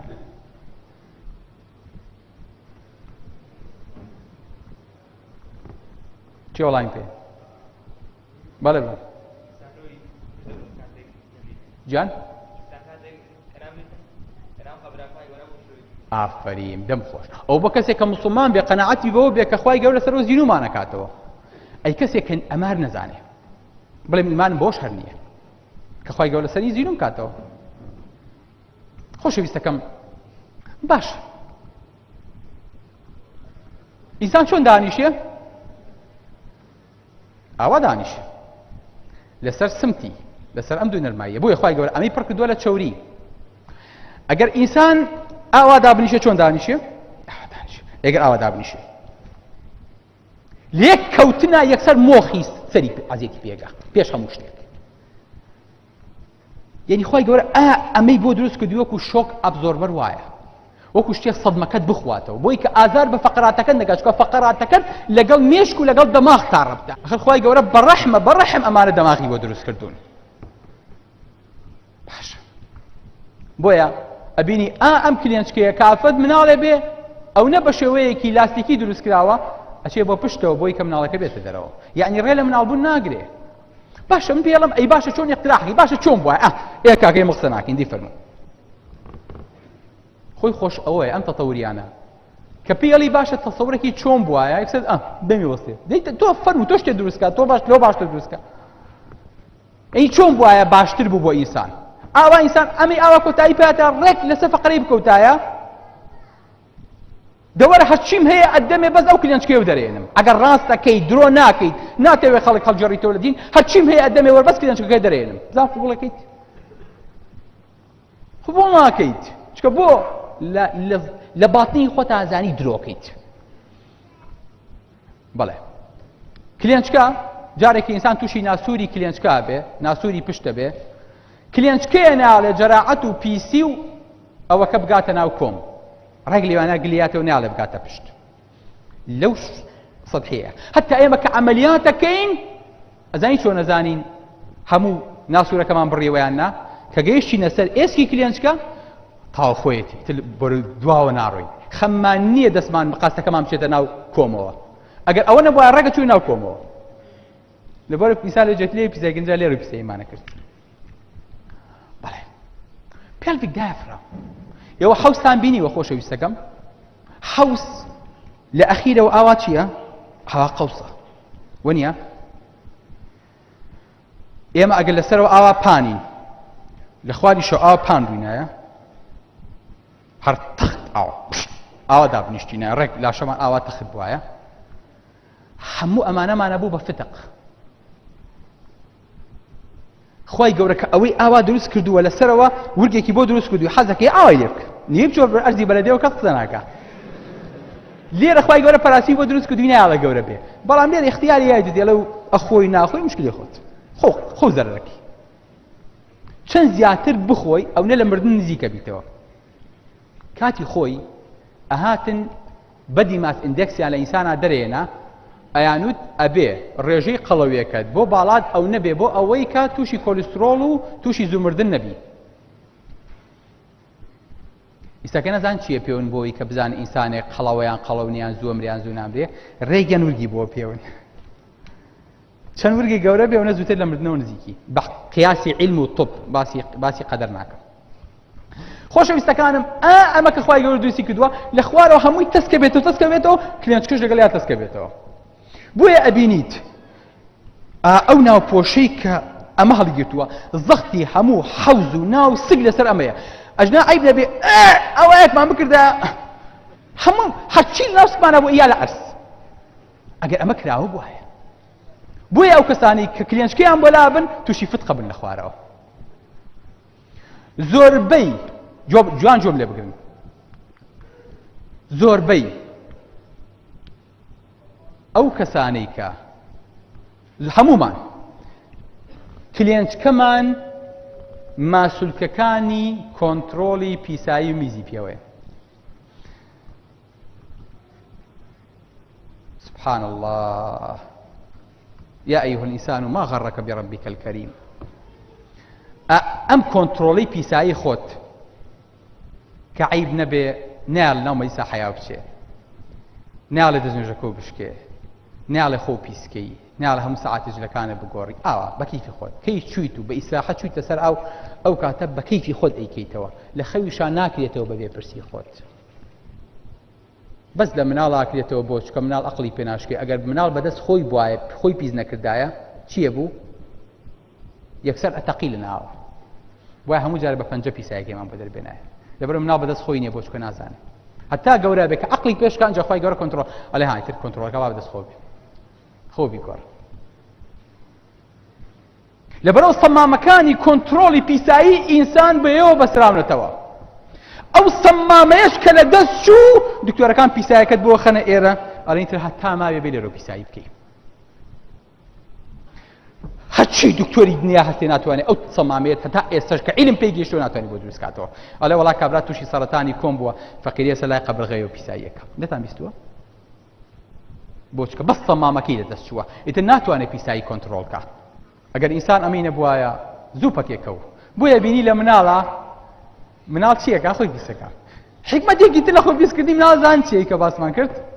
مناڵ کە خۆی پیسەکە بێ دایبی پێ هەڵگری بۆ چکە زوو شەکەوێ کە کەوت کلێنچکی ئازێتێ بێ دایبی دایمە پێ بێ ئازێتی نەبێ عینە کوشتنی لەسەرێکەیە ئەگەر ئەوە نەبوایە کەس ئەقلی پێ ناشکا بڵێ کاکە ئەم ئێسکە لەدواوە حەساسە بە شتێکی پێوە بکەین مناڵەکە کلێنچکی ئازێتی نەبێ بەڵام هەموو مناڵەکانی ئێمە لە ماڵە ئەوەی پێوەیە تا گەورە بێ و کۆنتڕۆلی پیسایەکەیەکە جا دایبی نایە بۆ خۆیڕا یەکێک لە سەبەبەکانی دایبی نەرموشیلیە مەنتەقەیە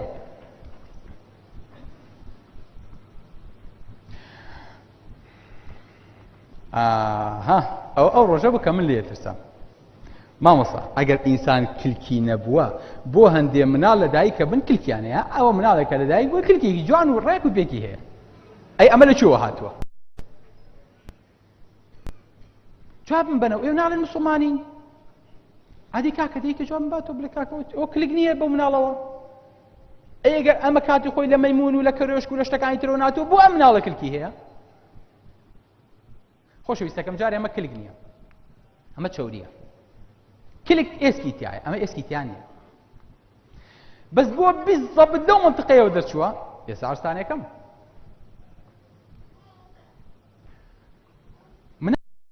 مناڵ کە لە دایکە بێ هەرچی دروستکراوی مناڵەوەکەیە کە لەم کلێنچکەیەتی ئەم مناڵەی لێ دروستە بێ دوایی کە ئەم مناڵەی دروست کرد خۆی ئەلەم کلێنچکەی مناڵەیە خۆی حەشارە یاد خانەیەکە خی گەورە وای دروست کردووە ئەم خانەیە ئینسانی لێ دروست بووە و جارێکی تیژ ئینسان لە قیامەتا لەسەر ئەمە زینۆ بێتەوە پەناگرم بخوا کە ئەو برایە فەرمی لەسەر لەم کلێنچکەی ئینسانەیە هەیە بۆ چکە چاکترین شوێنە بۆ هەڵگرتنی سنووقە ڕەشەکەی ئینسان ئەمە سنووقی ڕەشی پێڵێن ئەبین تیارەیە بەرە بێتەوە هەموویە فۆتێ بە سنووقە ڕەشەکە نافۆتێ جامە بەحسمان لەسەری هەیە سووتانیان و هاڕیان و هەرچێکیان لێ کرد ئەم خانەی نافۆتێ ئەم خانەی کۆکسیجێشە بە هیچ شێوەیەک نافۆتێ چی یەکەم جار دۆزیەوە هانس پیمان کابرایەکی ئەڵمانیە دکتۆرێکی ئەڵمانیە جایزەی نۆبڵی لەسەر وەرگرت ساڵی 1935 وتی من لە کلێنچکەی ئینسانە شتێکم دۆزیوەتەوە ئینسان هەمووی لەمە دروستە بێ ناوینا پرایمەری ئۆرگەنایزەر یعنی دروستکەری یەکەمین ئینسان هەمووی لەمە دروستە بێ بۆیان دەکە و فعلەن وایە ئەگەر ئەو خانەیە دەربێنی مناڵەکە نابێت کۆرپەلەکە دروست نابێ ئەگەر خانەکەش بچێنی کۆرپەلەیەکی تازە دروستەکە ئەبینن خۆشەویستەکانم ئەلێرانەیە دوای وردە وردە پاشەکشاکا بچوو بەسەرەوە لەبەرەوە ئەم خانەیە معلوماتی کامنی لەباری هەموو لاشەی تۆتیایە بۆیە هەندێ جار بە بۆنی تیشکەوە بە بۆنی ئەشیعەوە بە بۆنی مۆبایڵەوە بە بۆنی ژینگەی پیسەوە بە بۆنی دەرمانەوە یەکێک لەو خانانە چالاکە بێ کە چالاک بوو جینێ چالاکە بێ جینێ چالاکە بێڵە چی دروستەکە یەکسەر باڵێک دروستەکە لە کلێنچکەیە بینیتانە پێوتێ تێراتۆمە سبحان الله بۆ باش بۆ ئەم باڵە شوێنی کتار دروست نابێ لەبەرەوەی کە ئەم شوێنە معلوماتی کاملی تایە لەبارەی هەموو لاشەی بنەوە لەویانەوە سەردەرەکات. یعنی جینێک زینوە بێتەوە، جینێک تەنشیتە بێ، جینێک چالاکە بێ، ئەڵێ کورە با بەخۆ من دروست کراوم بۆ دروستکردنی دەست، با دەستێ لێرە دروست کەم. دەستێ دروستەکە وەختێک گەزانی دەستەکە لەو شوێنێ ها شوێنی دروستبوونی چی؟ شوێنی دروستبوونی کلێنچکە. ئەمە دەستێکە دروست بووە، ئەمە قاچێکە دروست بووە، ئەمە جینی دەستە تەنشیت بووە، ئەمە جینی قاچە. کەواتە ئەمە کلیک نییە خۆشەویستەکەم، ئەم پێوتە تێراتەوەمە. ئەمە باشترین بەڵگەیە لەسەری کە پێغەمبەری خوا صلی الله فەرمێ كل ابن آدم يأكله التراب إلا عجب الذنب، يعني عجب الذنب منه خلق ومنه يركب يوم القيامة. إنسان لو دروس بوا لوجد دروزاري كزينو بيتوا، يعني جايزين وبل لسر قبل ربا شيء قبل ربا مسلم بداخل مناشين بدأ يشتكان أبقرين. أما حديثي بيغمبري خوا صلى الله عليه وسلم على فرمي أو كلينشكيا إنسان لو دروس بوا كهان سبيمان دوزيوا أبوها إما بمان دوزيوا تو بداخل. بيغمبري خوا فرمي إنسان لو دروس به. ئەیمان بەسا ئەی کە ئینسان عیب نەبێ مناڵێکی بێ بۆچی پێستی خەتەنەکەی لە دەرەوەیە؟ پێستی خەتەنە ئەی بۆچی هەل لە دایک شەبێک ساڵێن عادی سنەتی کەن تخوا هینەکەی بۆ بەڕن عیب نەبێ؟ ئەم پێستە بۆچی دروست بۆ خوا دروستی کردووە؟ ئەی کە بۆیەتە ژیانەوە بۆ ئەی بڕن؟ پرسیارێکی جوانە؟ پرسیارێکی معقولە. ئەگەر ئیشی هەیە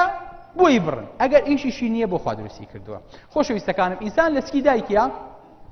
جارێ ئەگەر نەیبڕی ئەگاتان لێ بێمە کۆکاکۆلا بیستی کۆلانی ئەم شوشەیە ئەما بینن ئەوە کونی پێستی زەکەرە عیب نەبێ هی مناڵە کونێکی بچکۆلی تیانێ میزەکە کە لێرەنە پەنگە خواتەوە لەبەرەوە زەکەرەکە ئەگەڕێتەوە تووشی تیا ببێ یاخود زۆر جار پێستەکە ئەگەڕێتە دواوە ئالێرە ئەم مەنتەقەی ئەخنکێنێ مناڵەکە زۆر جار لەوە زەکەری دەست بە لەبەرەوە بێ زوو لە ناو بچێ زوو بیبڕیت بۆیە سنەتە لە حەوڕۆژیە مناڵ چی بکەیت ئەڵێ خەتەنە سنەتە بەس نەک لە چیا نەک لە بنا یعنی بەس پێستە زیادەکەی بۆ لابێ ئەم پێستە زیادەیە خۆشەویستەکەم بۆچی باشە لە ناو سکی دایکتا تۆ چی ئەو ئاوە بۆ دروستەکە کە لە دەوری سکی دایکتە چی ئەزانێ چی ئەو ئاوە بۆ دروستەکە گورچیلەکان میز و ئاوەکەی دەوری خۆت ئەیم نەبێ لە زەکەرەوێتە دەرەوە دەوری بەری مناڵەکە پڕە بێ لە ئاو لە ناو ئاوێکە بۆ خۆی مەلاکا لە سکی دایکی ئەوە بینیتانە ئەم ئاوا میزی تایە مادەی یوریای تایە چیژە لەبەرەوە پێویستەکە بەسەری زەکەرەوە چی هەبێ بەسەری زەکەرەوە شتێک هەبێ بۆ ئەوەی کە ئەم سەری زەکەرە زۆر خەفیفە زۆر بەسیتە زۆر حەساسە وەکو چی وەکو مۆبایڵێک هەتا ئەی کڕی پەردەیەکیان ناوە بەسەرا ئەڵێ دوای ئەوەی کە کڕی زەحمە نەبێ پەردەکە لاکە پێش بەکارهێنان لایە بەرگەکە پێشەوەی بەکاریبێنی لایە بێت چکە بۆ ترس نەما ئەم مناڵە بەردەوام شوێنەکەی پیس نییە دایکی میزەکەی بۆ پاکاتەوە لەبەرەوە پێویستی بەو پەردە زیادەیە نامێنێ بەڵام دەسکی دایکا پێویستی پێیەتی بۆی بیپارێزێ لە میز و لە شلەکەی دەوری خۆی پێویستی پێیەتی خۆشەویستەکەم جا ئێمەش وەکو تۆپ زۆر جار ئەو مناڵانەی کە لە خوارەوە میزەکەن زۆر جار مناڵ میز لێرەواکە زۆر جار لێرەوەیکە میزەکە ناگاتە سەری زەکەری لێرانەیکە پێستی ئەو پێستە زیادەی خەتەنە بەکارهێنین ئەمی پێدا پۆشین بۆی کە ئەمی پێپڕکەینەوە چونکە لاشە هیچ شتێک جسمێکی غەریب خەیری خۆی قبوڵ ناکات ئیلا بێ لە خۆی بێ جاڵێ کابرایەک تێرێکی بۆ دایکی کڕی بوو وتی ڕۆڵە تێرەکان یەک دانیانە خوێنن ئەوی تیان هیچ ناخوێنێ دەنگی نییە وتی دایەخر بەس ئاوازەکە دانێ یعنی هەردووکان هیچیان هەیە مەقوول نییە بێیش بن بەڵام لەوە چێ ئەمە عەقڵمان پێی نەشکێ یەکیان دەهۆڵەکە کێشەی دیژە ئاوازەکە دانێ ئاخر شت خۆشەویستەکانم کە سەری ئەوی پێوە نێشێنم خۆ بتاقەت نەبوون ئەگە بتاقەت با بەزیایی بین ئاخر مۆزوع باشە کەس خەوی نایە باش ڕیخۆڵە چۆرە لە عەرەبیا پێوتە چی پێوتە چی لە عەرەبیا ڕیخۆڵە چۆرە الزائدة الدودية يعني زيادة كرمكة یعنی زیادەیە ئینسان پێویستی پێی نییە وایە لە کوردیا پێوتێ چی ڕیخۆڵە کوێرە بۆ چونکە سەری داخراوە ناکرێتەوە وەکو بۆری ڕیخۆڵە نییە ئەم سەری داخراوە بۆیە پێوتێ کوێر مستەڵەحەکەی ئێمە لە عەرەبی جوانترە عەرەب بەغەڵەت ناوێ بە نابێ ئەمە زایی دەبێ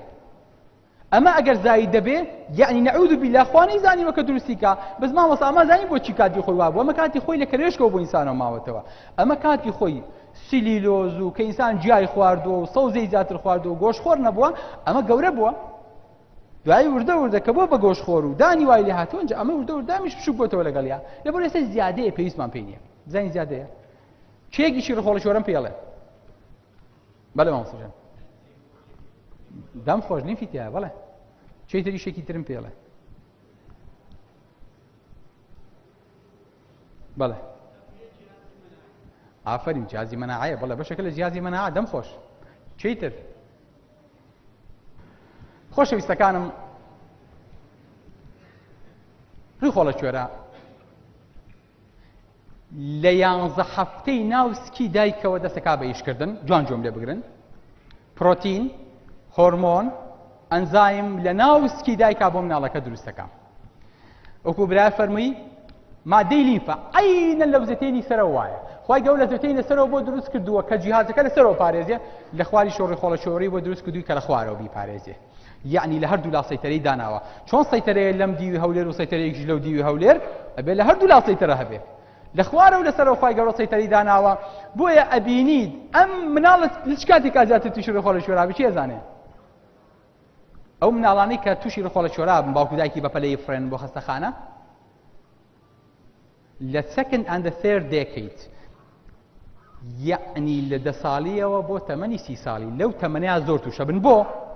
چونکە ئەم مناڵە لەم تەمەنەیە زۆرترین چالاکی و نەشاتی هەیە خواردنیە بخوا بەنەو عێبەیان تازە بێ یەکسەر ڕیخۆڵە شۆرەکەی ئیزارەکە لێ ئەڵێمە تازەیەم خواردنە لەبەرەوە بینید ئیسان لە تەمەنی 6 ساڵیا تووشی ڕیخۆڵە شۆرە نابێ زۆر بە نادری دوای 6 ساڵیە پوکێتەوە بۆ چکە پیر بۆ تاوا پێویستی پێ نەما ئەگەر لە دوای 6 ساڵیەوە پیا و تووشی ڕیخۆڵە شۆرە بوویان ژن ئێستا گومانی سەرەتانی لێکەین ئەڵێ ئەمە ئیلتیهابی ڕیخۆڵە شۆرە نییە مە سەرەتانە بەڵێ ڕیخۆڵە شۆرە خۆشەویستەکانم جیازی مەناعەت تەدریب پێکات بە قووەتیانەکات هەچی خانەکانی لاشەیە پاچەیەکی لێ وەرگێ سامپڵێک بینیتانە خوێن لە نەخۆش وەرەگیرێ بۆ فەحس پاچەیە وەرەگیرێەوە ئەیبا بۆ ئەوێ ئەیبا ئەلێ لاشە ئەمە بناسەرەوە ئەلێ ئەمە خواردنێکی تازەیە میسانە خواردوێتی وتمان تا ئەمە چیەکی بیرتانیەت خانەکانی لاشەی بە ئینسانە ناسان ئەی ڕیخۆڵە شۆرە چیەکە ڕیخۆڵە شۆرە خواردنەکە بە ئینسانە ناسێنێ ئەلێ مناڵە تا ئێستا شیری خواردووە ها لەمە دوا گۆشتە خوا هێلکە ئەخوا هەرچیەکی خوارد میوەی خوارد ها ئەمە شتێکی باشە زەرێ تووشی سوچوونی نەکەن ها زەرەری نییە بۆ ئەم مناڵە لەبەرەوە تەدریب بە لاشە ئەکا ئەنتیبەدیەکانی لاشە پێگەێنێ باشە خۆشەویستەکانم بەڵێ لەبەرەوە بینی ماچۆرەیشنی بێتانی ئەو ئەم شتانی لەوچە تۆبەکان زیاتر تێم بگەن لەبەرەوە زۆر سەرتانی پێوە نایشێنم باشترین مەعمەلە بۆ دروستکردنی چی بەکتریا سوودبەخشەکانی ناو ڕیخۆڵە کۆمەڵە بەکتریامان هەیە سوودبەخشن کە یارمەتیمانەیەن لە هەزمە یارمەتیمانەیەن لە خواردنە یارمەتیمانەیان لە جوڵەی ڕیخۆڵەیە یارمەتیمانەیەن لە مژینە بۆیە ئەگەر تۆ ڕیخۆڵەکانت بەکتریا سوودبەخشەکانی تیان نەما تووشی سوچوو نەبی بۆیە ئەبینیت کۆمەڵە دەرمان و حەپە خۆیت یەکشە تووشی سوچوون تەکا بۆ چونکە بەکتریا سوودبەخشەکانی ناو لاشەت لە ناوە بە ئەی چێ ئەم بەکتریانە جارێکتر بۆ دروست دەکاتەوە ڕیخۆڵە شۆرە باشترین مەعمەلی بەکتریا سوودبەخشەکانی لاو لاشە چییە ناو لاشە ئەوەیە بەڵێ یاخود تۆ جۆژا سک دەچێت کە سکرچ و بەکتریا و خواردن و ئاوی هەموو لاشەیەتە دەرەوە لاشە کەسێرەکە بەکتریای نەماوە ڕێخۆڵەکان کەسێرەکەن بەکتریان نەماوە ڕێخۆڵە کوێراڵێکا کە من یەک کۆمەڵم لە لای خۆمە چکە کوێرە سکسوونەکە ئەوی نەگرتوتەوە ئاگاتان لێی بێ هەرچی بەکتریایەکیان پێویست بێ خاتەوە ئەڵێ بڕۆ بۆ خۆ گەشە بکەویتر زیاد بکە و ئەوە من نوسخەیەکمانێ ها دەبڕن لە بەری کۆپیکەنەوە هەمووی ڕێخۆڵە کوێرایی داتەوە بەلاشە بۆی کە جارێکتر لەسەری کۆپیکەنەوە بەڵێ ڕێخۆڵە کوێرە مادەی دەرەکا پێوترێ میوکەس بۆ یەو کەسانی کابینی عملیاتی ڕێخۆڵە کوێرەیان بۆ کرێ لە بیدایەتەوە تووشی چیە بن تووشی قەبزیە بن هەتا لاشە لەگەڵیان ڕادێتەوە جارێکی تر بۆ چکە مادەیەکی چەورکەر دەرەیە تۆ ئەگەر قەبزبی چییە خۆیت زەیتی زەیتون نەخۆی زەیتی گەرچەکە خۆی وایە بۆی کە قەبزیەکە بەرەبا خوای گەورە ئەم ڕیخۆڵەچۆرەی وا دروست کردووە مادەیەکە بۆ دەرەکات بۆی کە نێڵە قەبز بیت ڕیخۆڵەش ئەم مادەیە دەرەکات بۆیە بینی کە ڕیخۆڵەچۆرە ئەگیرێ ئەم زەرداوەکەوە بێتەوە لە ناوەوە پێوتە میکۆسیل بەڵێ ئەو کەسانی کە ڕیخۆڵەچۆرەکانیان بۆ لاچێ نەترسن هاگاتان لێ بێ ئەمە بەحسە کراوە ئەو کەسانی کە ڕیخۆڵەچۆرەکانیان بۆ لاچێ بینیوان ئەو کەسانی کە تووشی لیمفۆما بن سەرەتانی لیمف لیکیمیا سەرەتانی خوێن cancer of the colon سەرەتانی قۆڵۆن و ڕیخۆڵە سەرەتانی هێلکەدان بۆیان دەرکەوتووە لە سا 84 ئەمانە ڕیخۆڵەچۆرەیان لابراوە بالمقابل ئەوانەی کە تووشە بن و ڕیخۆڵەچۆرەیان هەیە تەنها لە سا 25 سەیری کە لە سا 85 ئەوانەی کە تووشی ئەم نەخۆشی سەرەتانانە ئەبن سەیریان کردو ڕیخۆڵەچۆرەیان بۆ لابراوە بۆ الله أعلم أما هەمی بەحسە خۆشەویستەکانم لەبەرەوە خوای گەورە سبحانك ما خلقت هذا باطلا فقنا عذاب النار بەڵێ جا ئەگەر ئەم کەسانە ئەڵێن ئەمە لە مەیمونە بۆ ئینسان بەجێماوە جارێ زۆربەی مەیمون ڕیخۆڵەچۆرەی هەر نییە بۆ معلوماتی جەنابتان بیخەنە گیرفانتانە ئینشەڵڵا گەرێکە پێویستی پێ بوو بیێنێ باشان خۆشەویستەکەم ڕیخۆڵەچۆرە لە شوێنێکایە ئەگەر خواردنیش هەزم کات تازە خواردنە چێ بۆ کۆڵۆن کۆڵۆنیش غەیری ئاو و خۆیتیان نامژێ هیچی تریان نامژێ یعنی ئەگەر ڕیخۆڵەچۆرە بۆ هەرسکردن بواە وەکو لە کەریۆشکا هەیە ئەبواە لە سەرەتای مەعیدەیە بواە بۆی خواردنەکەی بۆ هەرسکردیتا لە ڕیخۆڵە بچکۆلەیە بمژدایە ئێستا خواردنیەتە ناو ڕیخۆڵە گەورەوە ئەنجا ڕیخۆڵەچۆرە دەست پێیەکە کەواتە چی کەواتە ڕیخۆڵەچۆرە دەوری نامێنێ بۆ هەرسکردنی خواردن وەکو جەنابتان تەشریفتانە فەرموون بەڵێ خۆشەویستەکەم ڕیخۆڵەچۆرە مادەم تووشی ئیلتیهاب بێ کەواتە دەرەکەوێ ئەمە یەکێکە لە ئەندامە چالاکەکانی لاشە بۆ چونکە ئەگەر چالاک نەبووە تووشی ئیلتیهاب نابوو تووشی مشکلا نابوو کابرای ئیجازەی سایقی پێ 10 ساڵە وەڵێ وەڵام مخالەفەت نەکردووە ڕاستەکە بۆ چکە سیایی لێ نەخڕیوە ئەوەی کە سیارە لێ یەخڕە تووشی مخالەفە بێ تووشی دەعمە بێ تووشی حادیسە ئەبێ کەواتە ڕیخۆڵەچۆرە ئیشی هەیە بەڵێ کەواتە ڕیخۆڵەچۆرە خۆشەویستەکانم ئەمە ناچینە تەفاسیلەوە چی تێمەگا ئەو دکتۆرانەی کە عملیاتی میز و میزۆڕۆ یاخود جۆگەی هەرسەکەن بەس ئەوان لەمە تێگەن ڕیخۆڵەچۆرە وەکو ئەندامێکی ئیحتیاتی ناولاشە بۆ چاکردنەوەی بۆری میز بۆ دروستکردنەوەی میزەڵان بۆ دروستکردنەوەی سەمام بۆ شتنەوەی ڕیخۆڵا بۆ زۆر لە عملیاتەکان بەکارهێنرێت کە تازە تۆ پێی زانیوە لە پاڵ دەسیایەتی ئێستا وەکو احتیاط سپێرپارتێ بەکارهێن لەو شوێنەیە دایانێن چۆن لە قاچت بۆری خوێن وەرەگیرێ و زەرعی بۆ ناو سەمامەکانی دڵە و بۆریەکانی دڵە پێەکەن ئەلێوانەشە خوای گەورە و ئەندامی دروست کردووە هەر کاتێ پێویستە پێی بوو دەست بەرە و ئەو شتانی پێ بکە ئەو شتانی پێ بکە کە لە ناوسکی ئینسانەکە ئاتەوێت بەڵێ خۆشەویستەکانم کەواتە کاتی خۆی کە دکتۆر سکێ کردەوە کویانی دەگەڵ دەستی خۆ تا تخوا ڕیخۆڵەچۆرەکەشی کاک دژەم بەلابە وابوو ئێستا دکتۆر کەسکی نەخۆشەکاتەوە ئەگەر بینی ڕیخۆڵەچۆرەکە ئیلتیابی نەکردووە یاخود زەرەری نییە دەستی بۆ بەرێ بەیانی نەخۆشەکە بۆی هەیە دکتۆرەکە بەکێشکا بۆ مەحکەمە ئەڵێ بۆ ڕیخۆڵەچۆرەکە بەلا بێت مەمنوعە ڕیخۆڵەچۆرە لا ببرێ سبحان الله قەناعەتتان کردیان قەناعەتتان نەکرد اینجا خوا بۆ ڕەحمی کردووە خۆشەویستەکانم زمانمان بۆ شتی تر بەکارهێنین ئەگەر ئەم حکومەت و دەوڵەتانە پێیان بزانین نایە زمانمان بەس بۆ قسەکردن بوایە هەمومان زمانیان جوان جوان بۆ قرتانی و بۆ بڕینەوەیان زمانتان بۆ چێکات هەر قسەی زلەکەن هەر ڕەخنە لە ئێماگن هەر لە ئێلامە باسی ئێماکەن هەر جوێن بێمارە بێماڵەن دز و گەندەڵ و فەس نازام چی و چی یەک زمانیان بۆ بەزێ شکۆلە حەمدا زمان تامی پێەکەین خواردنی پێخۆین کورەشتی تری پێەکەین عیب نەبێ ئەجنا هەمویان بۆ دەرێنێ بۆی ئەحمەد مەتەر لە شعرێکی زۆر خۆشی ئاڵێ أذكر ذات مرة أن فمي كان به لسان وكان يا ما كان يشكو غياب العدل والحرية ويعلن احتقاره للشرطة السرية لكنه لما شكى أجرى له السلطان جراحة رسمية من بعد ما أثبتت بالأدلة القطعية أن لساني في فمي زائدة دودية. وازم إما طاب من خۆشەویستەکانم ئەحمەد مەتەڕە فەرمێ کە حاکم زانی زمانم لێرانەیە ڕێخۆڵە چۆرێ و زیادەیەکی دوودیە وکرێتی زمانی بۆ ببڕنەوەش زیادەیە پێویستی پێی نییە. الحەمدولله هەتا ئێستاکەنا بە سەلامەتی دەرچوینە دە زەمانە ئەندامەکانمان هەمووی سەلامەتە. خوای گەورە کە ئینسانی دروست کردووە لقد خلقنا الإنسان في أحسن تقويم أو أحسن تقويمية كأواني بو دروست کردووە دەرگای لەسەر بێباوەڕ و داروینیزمەکان داخستووە کە رەخنە لە خەڵقی خوای گەورە بگرن. بەڵام شەرت ئەوەیە ئێمە عیلمی وەڵامدانەی ئەوانمان پێبێ.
بەڵێ خۆشەویستەکان ئەرنست هیگڵ لە کاتێکا داروین هاتەوە داوای لە عالمێکی ئەڵمانی کردی پێیان کەوتی چی وتی قسەیەکی زۆر خراپم کردووە ئەبێ بۆ بسێنێنی هەموو جەنین و کۆرپەلەی حەیوانات لە ئینسانەچن ئەمیش هات ئەم ڕەسمی دروست کرد کە ڕەسمێکی تەخەیولیە وتی ئەمە هی ماسیە ئەمە کۆرپەلەی ماسیە لە سکی دایکە لێکەکەیە لە گەراکەیە ئەمەش کۆرپەلەی ئینسانە هاشە لێکەچن ئەمە کەروێشکە ئەمە چی ئەمە چی ئەمە چی هەمووی بۆ ڕیز کرد وتی ئەمە باشترین باوکەیە کە کاتی خۆی پێشبینی هەموومان هەر یەک شت بووە ناوەکەیتان بێ نەچێت ئەرنست هیگڵ پاشان زۆریان بۆ هێناوە وتیان کاکە ئەمەی تۆ کردوتە درۆ و دەرسەرەوە ئیعتراف بکە کە ئەموو بە درۆ کردووە ئەم ڕەسمانە ساڵی 1970 مەقالەیەکی نووسیوتی خستیانە ناو قەفەزی ئیتیهامەوە وتی ئەزانم مۆزوعەکەم دەستەکەم کەشف بووە بەڵام ئەوەی تۆ دێ دڵمەیاتەوەزانم من عالمێکی گەورە بووم ئێستا کەوتم شخصیەتم ڕۆی بەم درۆ دەرەسەیی کە کردم بەڵام ئەوەی دڵمی پێخۆشە بێ و دڵمەداتەوەزانم چییە یەک کۆمەڵ پرۆفیسۆر و دکتۆر و پیاوی گەورە بینویسە لێرە دانیشتون هەمویان وەکو من تەزویریان کردووە لە عیلمی ئەحیا لە عیلمی تەشریح لە عیلمی جیناتە لە عیلمی ئەجینە لەبەرەوە دڵم بۆ ئەوانە خۆشە کە هات بە تەنیا خۆم نیم ئەوانیش لەگەڵما شەریکن ئەوانیش هەموو درۆ دەرەسەکانیان کردووە هیچیشیان لە جەریمەکەی من کەمتر نییە لەبەرەوە ئەمە پێویستێ گەورەترین عەمەلیەی درۆکردن لە هەموو عالەمی ئەحیایە بۆیان دەکەوت کە ئەمە هی ماسیە نا ئەمە هی ماسیە و ئەمە هی ئینسانە زان چەند دوور لێکەوە زان حتا کۆپەرەکان چەند دوور لێکەوە کە ئەوان تەشەبوسیان بەوا کرد ئەیانە کۆپەرەی هەموو حەیوانات لێکەسێ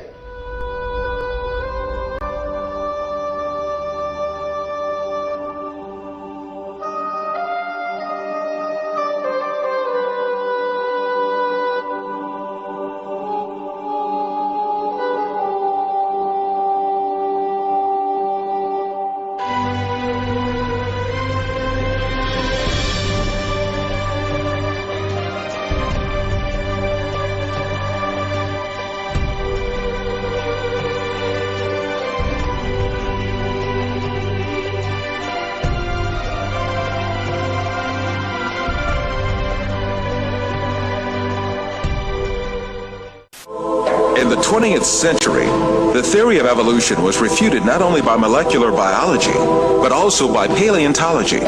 that is, fossil science. A second proof usually offered is the fossil record. According to most biology textbooks, fossils show the gradual development of life from simple to complex over hundreds of millions of years. But a growing number of scientists say that this textbook story is incomplete and even misleading, because it ignores an extraordinary event in the history of life known as the Cambrian explosion. The oldest stratum of the Earth in which fossils of living creatures have been found is that of the Cambrian, which has an estimated age of 500 to 530 million years. In strata older than the Cambrian, no fossils of any creatures except a few unicellular organisms are to be seen. In the Cambrian period, however, many diverse species appear quite abruptly. More than 30 invertebrate species such as jellyfish, starfish, trilobites, and snails emerge all of a sudden. In Darwin's theory, if you think of the branching tree, Darwin's branching tree, the common ancestor down here and the different modern forms of animals up here,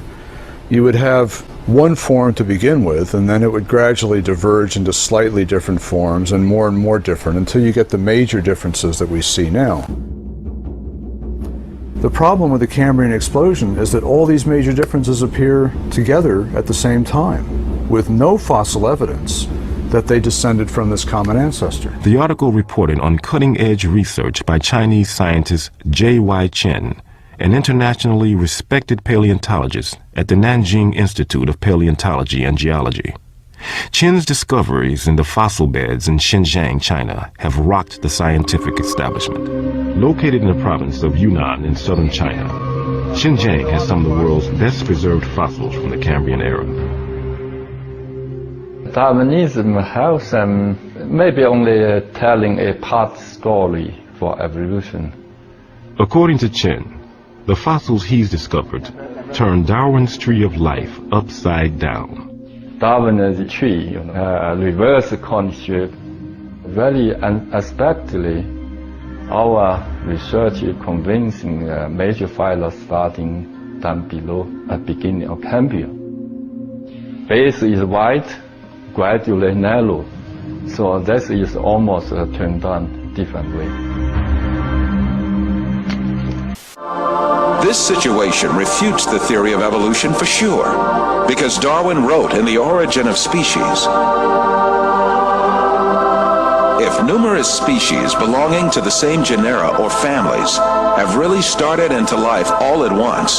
the fact would be fatal to the theory of descent with slow modification through natural selection. This fatal stroke that frightened Darwin comes from the Cambrian period, right at the outset of the fossil record. No fossil remains supporting evolution have ever been unearthed in excavations conducted in every corner of the world. Professor Roberto Fondi is a specialist in paleontology.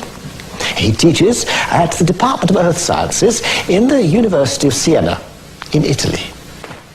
You may be surprised to know that the fundamental assumptions upon which evolutionary thinking is based are not at all confirmed by paleontology. All the biological groups, from bacteria and blue-green algae to man, appear abruptly in the fossil record without any links connecting them with each other. Why is it then that so many people believe the fossils prove evolution? Evolution is presented to grown-ups and taught to the very young as a fact that has been verified and demonstrated for so long that it is a waste of time and even ridiculous to question it. So, what is the truth of the matter? Well, there is a history book of the past, and that is the rocks and the fossilized remains in them.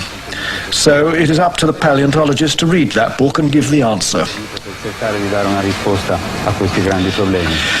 And what do you read in that book, Professor? The fact is that after nearly 2 centuries of intense research, the paleontological evidence for evolutionary theory is not only rare, but highly questionable. The point is that if evolution had really happened, the evidence would be in great abundance and incontestable. The museums would be overflowing with fossils, clearly documenting the transitions between the various biological groups. Yet there are none. Moreover, there is no indication that the situation will change in the future. Those very few fossils which are claimed to show some kind of evolutionary link, such as the amphibians Ichthyostica and Simoria, the reptile Propenognathus, the bird Archaeopteryx, and the Australopithecine ape called Homo habilis are very far from conclusive. Faced with these realities made clear by the fossil record, evolutionists directed all their attention to the claim that man evolved from ape-like creatures. 6,500 different ape species have lived so far, and the majority of them are extinct. The skulls of these extinct apes, both big and small, constituted a great resource for evolutionists on which to exercise their imaginations freely. Arranging the skulls of these extinct ape species from the smallest to the biggest, and adding some skulls of vanished human races to the series, evolutionists concocted the scenario of human evolution.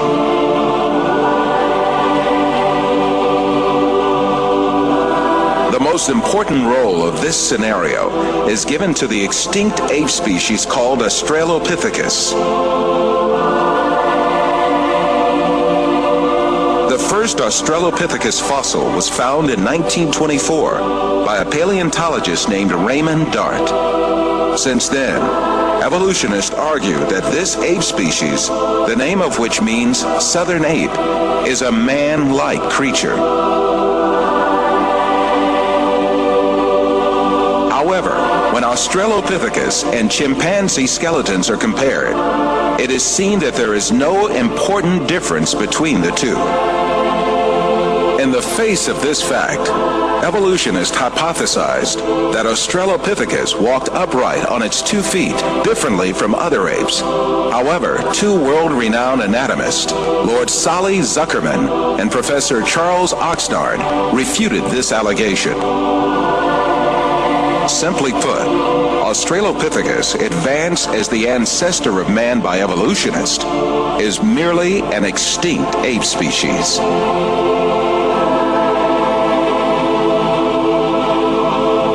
On the other hand,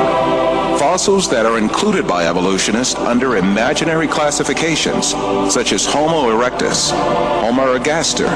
or Homo sapien archaic, in fact belong to different human races. When When these fossils are inspected, it is seen that their skeletons are essentially the same as those of people living today. The only dissimilarities are a few structural differences in their skulls. But differences like these are to be found in different human races alive on Earth today.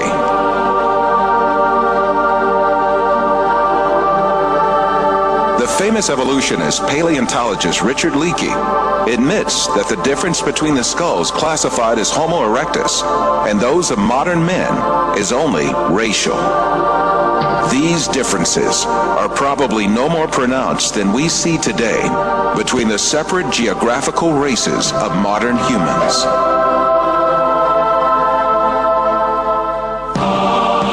The only defense left to evolutionists against all these scientific facts is just one thing: propaganda.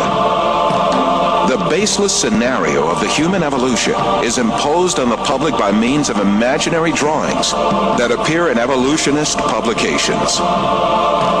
In these drawings, creatures with hairy bodies and simian features are decked out with overtones of human-like motifs. The given impression is that these half-man, half-ape transitional forms did live once.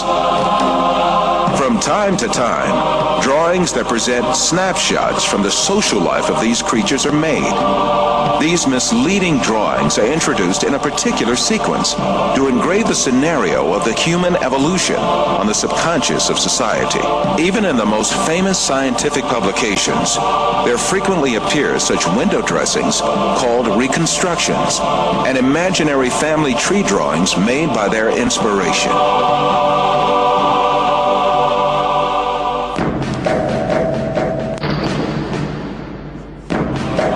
The imaginative power of evolutionists is not limited to fictional drawings and models. They go even further and shoot movies in which imaginary half-man, half-ape creatures act. However,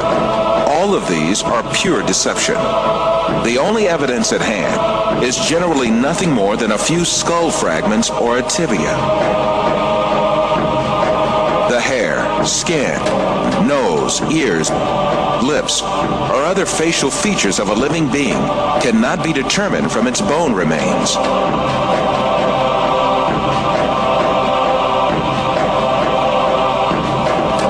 Evolutionists shape these soft tissues, which leave no trace in the fossil, to suit the purposes of their theory, and produce imaginary reconstructions in their workshops.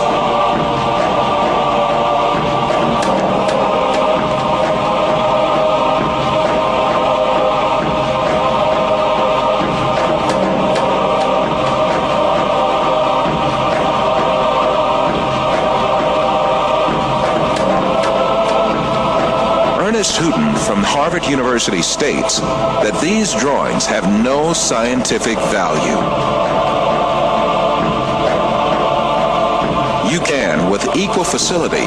model on a Neanderthaloid skull the features of a chimpanzee or the lineaments of a philosopher. These alleged restorations of ancient types of man have very little, if any, scientific value and are likely only to mislead the public. Evolutionists go so far in this subject that they can even invent very different faces for the same skull. The three entirely different reconstructions made for the fossil called Zinjanthropus is a famous example showing how persistent evolutionists are in producing these false masks. Evolutionists engage not only in drawing and modeling tricks, sometimes they commit deliberate forgeries. The most famous of these frauds is the Piltdown fossil, introduced in England in 1912 by an evolutionist named Charles Dawson. This fossil was presented as the most important transitional form between ape and man and was displayed in museums for more than 30 years.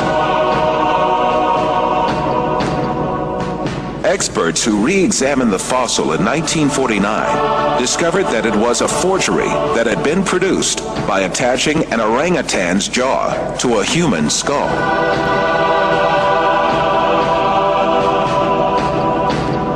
Another intermediate transitional form fabricated by evolutionists was the Nebraska man. This was cooked up in 1922 on the basis of a single fossil tooth. The evolutionists did not neglect to give it an ostentatious Latin name, Asparapithecus haralcooki, or to make imaginary drawings related to it. It was soon revealed that the tooth that had been the source of inspiration for Nebraska Man, in fact, belonged to a wild pig. Many other fossil skulls have been presented as great evidence for evolution, failed one by one. Neanderthal man was advanced as evidence in 1856, dismissed in 1960. Piltdown man was advanced as evidence in 1912, dismissed in 1953. Zinzanthropus was advanced as evidence in 1959, dismissed in 1960. Ramapithecus was advanced as evidence in 1964, dismissed in 1979.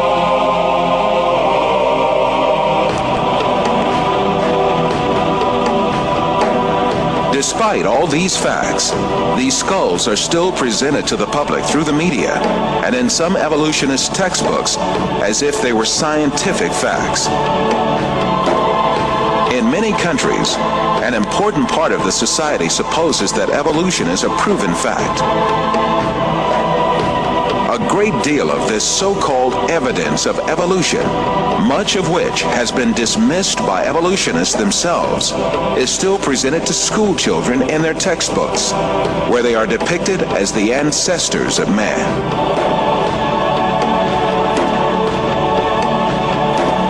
In fact, the truth that the evolutionists try so hard to deny and conceal is there for all to see. Species appeared all of a sudden and perfectly on the earth. That is, they were created. The divine creator, ruling over the whole of nature, created all kinds with their unique and perfect traits. That divine creator is Allah, the one and only God. He is the Lord of the heavens, the earth, and all that is between them.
As my knowledge of science grew, 25 years ago, in basically a flash, I came to the conclusion that the universe is so perfectly made and everything so perfectly matches together that there must be God and only one God. So I accepted there is God, but I was not looking for a religion. I thought all religions are wrong. Christians say this is one. The Jews said Jews are chosen people, and if you're not Jew, you're not chosen. And about Islam, I only had negative information. So how does one distinguish with all the different ways of life, calling to people, telling them that they're the only way? How do we distinguish what's the right way with all this confusion? First of all, let's get this straight. It has to be really easy to tell if Islam is a true religion or a fake religion. And it has to be real easy to see which religion on earth is the one from Allah and which is the one from men, from devils, from con men, what have you. It can't be that the one true religion from Allah, that's generally from God, is going to look exactly and not discernible from the one that's from devils, one that's written by men or made up by men or altered by men, and I can't tell which is the one authored by Allah and which is the one authored by people. It can't be. Then he finished the sentence. He said, I'll go to your faith. It's better than my faith, but you'll need proof. And I said, man, religion has never been about proof. It's about faith. That's it. That's what religion is. He said, in Islam, we have both. We have proof and faith. We have both. We have proof and faith. We have both. We have proof and faith. So different people from different religions used to knock on my door. And once the discussions got down to evidence, they had no answers. And that wasn't going to fly with me. And then I discovered Islam. And shortly after, I became Muslim. 1,400 years ago, when the world was immersed in darkness, the Quran was revealed, which brought light to a beleaguered world. And whereas the earlier books came with many scientific mistakes, due to the hand of man having delved into them, the Quran had none of these contradictions. The world thought there could be no reconciliation between religion and science. But the Quran mentioned many scientific facts in great detail, like how a human being developed in the mother's womb. As a medical doctor, particularly attracted to natural sciences and physiology, I must confess that in 1972, when I read the Quran in the original text for the first time, these data concerning man were those which impressed me most. Muhammad could not have known these facts about human development in the 7th century because most of them were not discovered until the 20th century. Muslims and others are justified in concluding that these facts could only have been revealed to Muhammad by the one who knows all about us, not only about how we developed, but how we live and function. And described other scientific facts which amaze the world's renowned scientists. Actually, I'm very much impressed by finding true astronomical facts in Quran. I personally can't see how this could be a mere chance. There are too many accuracies. And like Dr. Moore, I have no difficulty in my mind reconciling that this is a divine inspiration or revelation which led him to these statements. Let me go straight to the second argument, which is about the miraculous nature of the Quran. The Quran being a signpost to the transcendent. What I mean by this is that the Quran can only be best explained by the fact that it is a divine book. And I'm going to use the inimitability of the Quran for this. Now, what do I mean by inimitability? What I mean by inimitability is that the Quran cannot be emulated, reproduced, matched or copied with regards to its literary and linguistic features. But since Prophet Muhammad, peace be upon him, is the last messenger that was sent to mankind, isn't it fair that his message, the miracle that came with him and his message be preserved till the end of time, so that humans can still make that judgment call whether this miracle and message is in fact man-made or divine, man-made or divine, man-made. And then when I was maybe about 1/3 in Quran, I remember telling my wife, you know, this Muhammad, he must have been a very smart, very intelligent man, because this book is very clear, very logical, very easy to follow, and there are no contradictions. No contradictions. But then as I read later, I suddenly saw a scientific fact which I knew was only discovered in the 20th century. So immediately I saw that Muhammad is not the author of the Quran. That Muhammad is a messenger sent by God to give Quran to mankind. Muhammad is a messenger sent by God to give the Quran to mankind.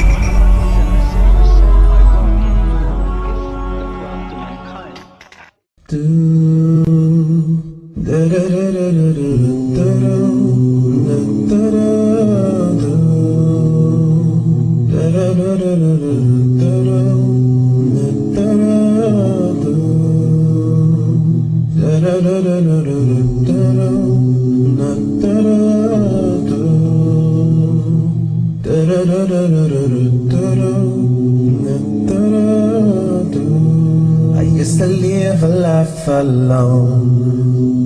living it just for me, and I had no idea this life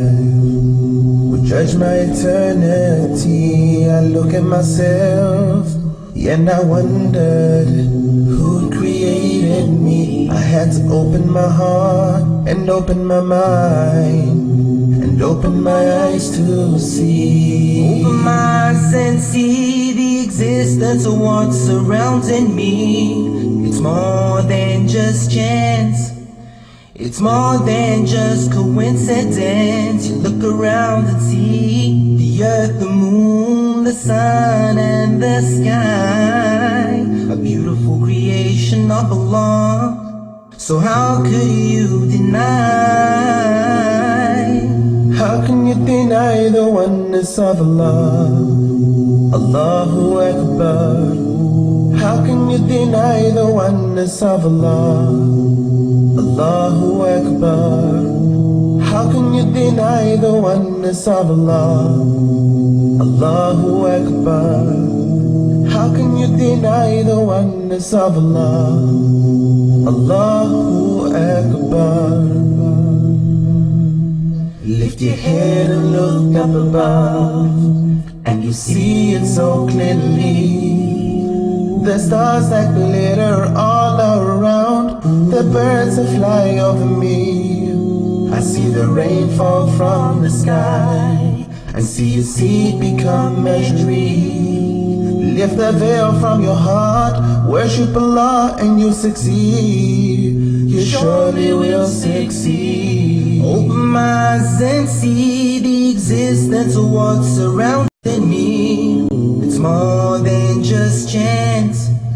it's more than just coincidence. The air that I breathe, the food that I need, the plants and the trees, the sun and the seas, you and me, everything you see. So how could you deny? How can you deny the oneness of Allah? Allahu Akbar. How can you deny the oneness of Allah? Allahu Akbar. How can you deny the oneness of Allah?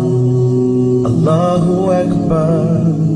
How can you deny the oneness of Allah? Allahu Akbar.